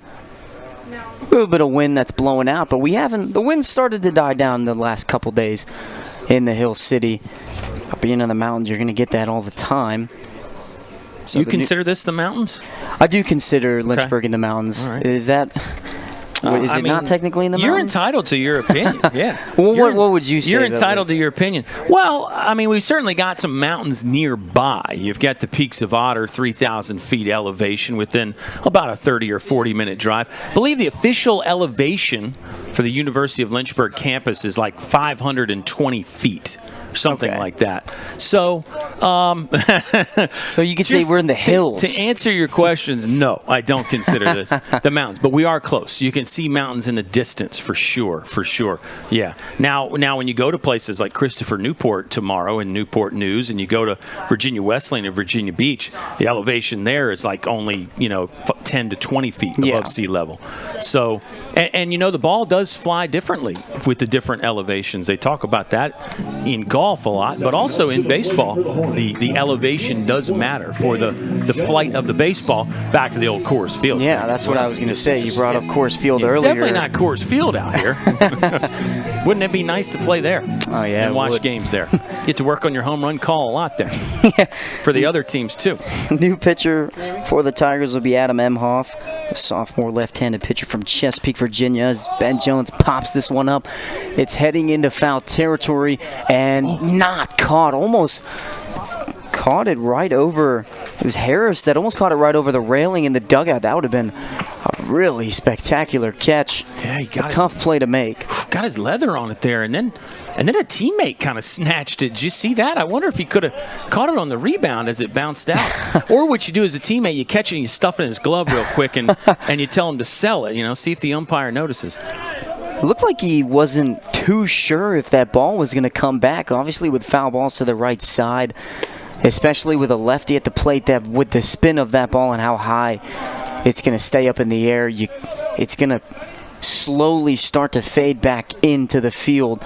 I remember hearing Coach Beasley always yell to the catchers of the first baseman that it's always going to come back, as Ben Jones laces this one right to the shortstop, tries to get the double play at third, but not in time. So a great snag by Masterson at short. Great swing by Ben Jones. Bit of a tough break there for Ben Jones. He's still looking for his first hit today. So that one's going to sting a little bit, but that's back to what I said about why you don't throw at bats away at any time, because you get robbed a few times. Masterson made a good play there. And now there's finally 2 outs for Hampden-Sydney. Let's see if the Tigers can close it out and get back in the dugout. Sean Pokrack at the plate now with 2 outs and a runner on second and third. That one will be a first pitch strike for Emhoff. Again, long inning for Lynchburg. 8 total runs in the 6th, 15 total in the ball game for the Hornets. That one's fouled to the right side. Try and figure out if that got a piece of wake or some of the cars in the parking lot. It's always interesting when you have to kind of strategize where you park next to Wake with how close it is to the ballpark. All part of being a fan, right? Well, and or a player / coach. Umpire, maybe. Umpire's got to park somewhere, too. Got to park behind the big cars. Yeah. 1-2 count on Sean Pokrack. Swung on and missed, strike 3. The inning is over for the Tigers on defense, but 8 runs were scored for the Hornets. They extend their lead to 15-3, 12 hits in total, and we will head to the top of the 7th in this Code Red midweek NCAA ODAC Division III baseball matchup. Brock Duff still on the mound for the Hornets. We'll be right back. Take a quick breather on the Lynchburg Hornets Sports Network.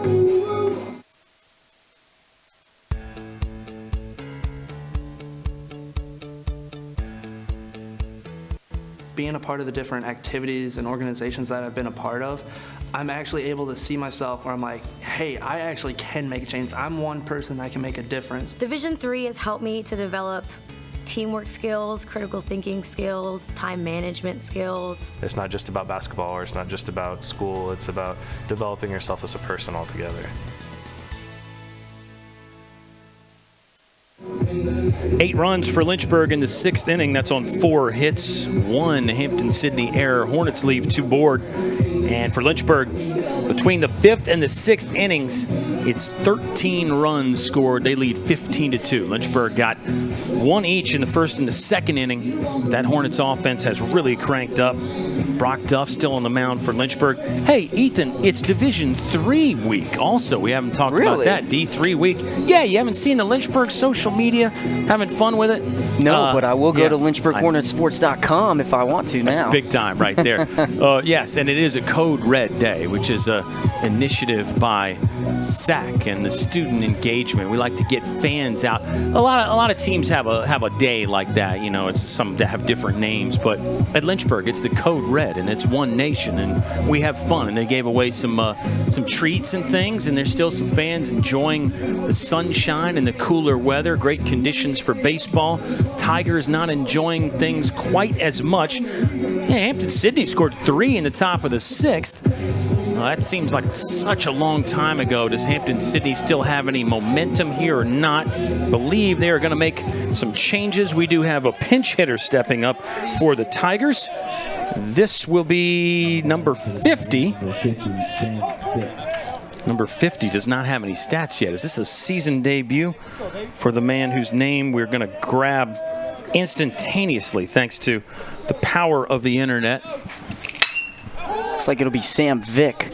Sam Vick put a charge into this. Logan Webster back to the wall and makes a catch there on the warning track. Yeah, number 50, Sam Vick, a first year from Southampton Academy. And this is that was the season debut. That was the career debut for Sam Vick, and he nearly pumped one out of the yard there, by the way. Good swing by Sam Vick, but he is out on the F7, and here comes another substitute for the Tigers. Number 23, Jaheim Green, is in the batter's box. It's all happening now, Ethan. Jaheim Green is 3 for 12 this season. That's good for a .250 batting average. He has taken 5 walks as well. So not a season debut for Jaheim Green as he watches the breaking ball from Brock Duff. Just missed the strike zone. It's a 1-0 count. We are in the top of the 7th inning, and we do have the run rule in play in conference games now. That one fooled you and I a couple times because there was no 10-run rule in the ODAC games for a while, but this year it's come back. So Hampden-Sydney will need to score 3 here to extend this game, or our party's going to be done a little bit early, Ethan. We can just keep the cameras rolling and chat if we want to, but the Tigers need to get busy. Yeah, it was just last year just an out-of-conference rule where coaches could agree upon that if after the 7th inning there was a 10-run deficit that the game would end. But now this year they're adding it to the ODAC. And some other ODAC games, by the way, since we're talking. Some teams did get the games in yesterday. Guilford beat Ferrum 7-6. Shenandoah took down Bridgewater 9-4. And the Avert Cougars went on the road and beat Roanoke 13-4. Avert is the matchup for Lynchburg this weekend. So that's going to be intriguing. The Cougars are scoring a bunch of runs this season. Lynchburg right now is at the top of the standings. And there will be some shuffling after today. Punch out for Brock Duff. He got Jaheim Green looking, and now Lynchburg is just 1 out away from a run rule victory. 15-3, Hornets are on top. Here comes Jack Wilson. Jack Wilson's been a real bright spot and a tough day for Hampden-Sydney, 2 for 2. And he's reached all 3 times. Other games today, Virginia Wesleyan is at Randolph-Macon. W&L is at EMU. So the other 3 games did get played yesterday. 3 conference games today. We really are closing in on tournament time. That'll be here the first weekend of May. Top 8 get in. This Hampden-Sydney team, Ethan, coming into today was 7th. You and I have seen a lot of those ball clubs in that 7, 8, 9 range. And even Ferrum is 11th right now. We were very complimentary of the Panthers and what they did. This ball's hit well by Jack Wilson. Joe Munitz on his horse to run it down to finish off a fantastic day for Lynchburg. Munitz makes the grab in deep center field. Ball game is over. Lynchburg wins it 15-3. Hornets score 15 runs on 12 hits. There were 8 walks, 1 hit by pitch. It looks like 1 Hampden-Sydney error. Lynchburg ends up leaving 7 on base.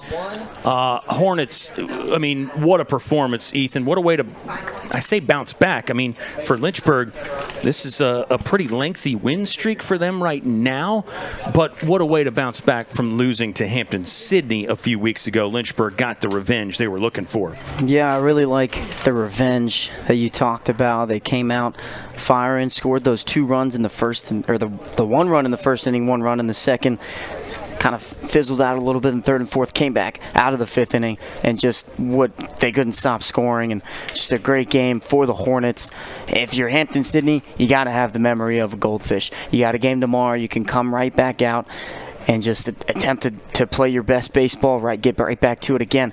It's starting to get to crunch time in the regular season where spots in that playoff run start to get figured out. So if you're Hampden-Sydney, you got to forget about today, go out tomorrow, play your best baseball, and you know that you got a good enough team to where you can compete with the best of the best. Lynchburg, it looks like, has won 10 of their last 11, and that actually dates back to the Hampden-Sydney loss. 3-1 Tigers took that game on March 19th. But since then, these teams have gone in different directions now. With this loss today, Hampden-Sydney 3-7 since beating Lynchburg back in mid-March there. Tigers overall are 13-16 now, 7-9 in the conference. Lynchburg improves to 25-4. They are the second-ranked team in the nation, and Lynchburg is now 12-2 in the Old Dominion Athletic Conference. Like what you said about the Tigers, I mean, there's some pieces there. There's some talent there for Hampden-Sydney. They got to try to find a way to turn things around. They'll have a chance to do that against Mary Baldwin tomorrow, and then they play Roanoke this weekend. We know the Maroons are playing pretty good baseball, so that'll be a tough matchup for Lynchburg. It feels like it's all systems go right now, doesn't it? Yeah, they're just nonstop playing their best baseball at the moment. I'm excited because this might not be the best baseball that we've seen from the Hornets. We know that they get hot come playoff time last year, so they're doing a great job so far, and the Hornets are hot. Hornets are buzzing. Yeah, and you're right. I mean, things I think that you can look at, obviously some guys would have liked to have had better days at the plate. Ben Jones is never going to like going hitless. I know he reached a couple times. We know he does that. But Ben Jones is going to want to heat the bat up, and now he's hitting over 370 this season. So he's not cold, but, he had some things like that. Logan Tapman, again, I think the next step for him will be going longer, pitching 7, 8, 9 innings in a ball game, because you got to say, first 5 innings, through 5, Tapman gives up no runs on 3 hits. He was pretty outstanding. Used the defense in there. We saw the great double play from Lynchburg. That was key. So I think that'll be the next step for Logan Tapman, don't you? Just being able to have a little bit more sustainability, durability, carry into games longer, and then find that next gear to where you can really just shut guys down completely. Yeah, I completely agree. I think Logan Tapman has really stepped up into this midweek role all season, and I think every single game or outing that we see from Tapman is going to make him even better because he'll be more experienced. He'll have more command over his pitches, better with Sean Pokorak behind the plate, obviously, with things switching up every single year. I think Tapman's done a fantastic job stepping up. Well, Lynchburg has stepped up again, 25-4 for the Hornets this year, and they do it emphatically on a Code Red Wednesday. They take down Hampden-Sydney. A little revenge for the Hornets, beating the Tigers 15-3. Pretty much went all Lynchburg's way today. They're on the road tomorrow, taking on CNU in a key non-conference matchup, and then the Hornets hit the road to Danville to battle the Avert Cougars. There's talk of some weather, so that Avert game could get adjusted maybe. Just check out out lynchburgsports.com, as my partner said, and make sure you follow along on all the social media destinations. Our next LHSN broadcast will be Tuesday of next week, and we'll have a Tuesday and Wednesday next week to enjoy some baseball. CNU will be coming to the Hill City next week, so that'll be a good one. Looking forward to that and looking forward to all the rest of it. Thank you for watching, fans. We really appreciate it. Kyle Haney saying so long for my buddy Ethan Morotsky. And, oh, yeah, great appearance by Gavin Jones today. We cannot forget about that. Thank you, Gavin Jones. The check is in the mail. We'll send that up to South Bend, Indiana. You should be getting that in 5 to 7 business days. And, yeah, thanks, everybody, for watching. Tough one for Hampden-Sydney. They go to 13-16. Lynchburg still rolling 25-4. Thanks for checking out the fun with us on the Lynchburg Hornets Sports Network.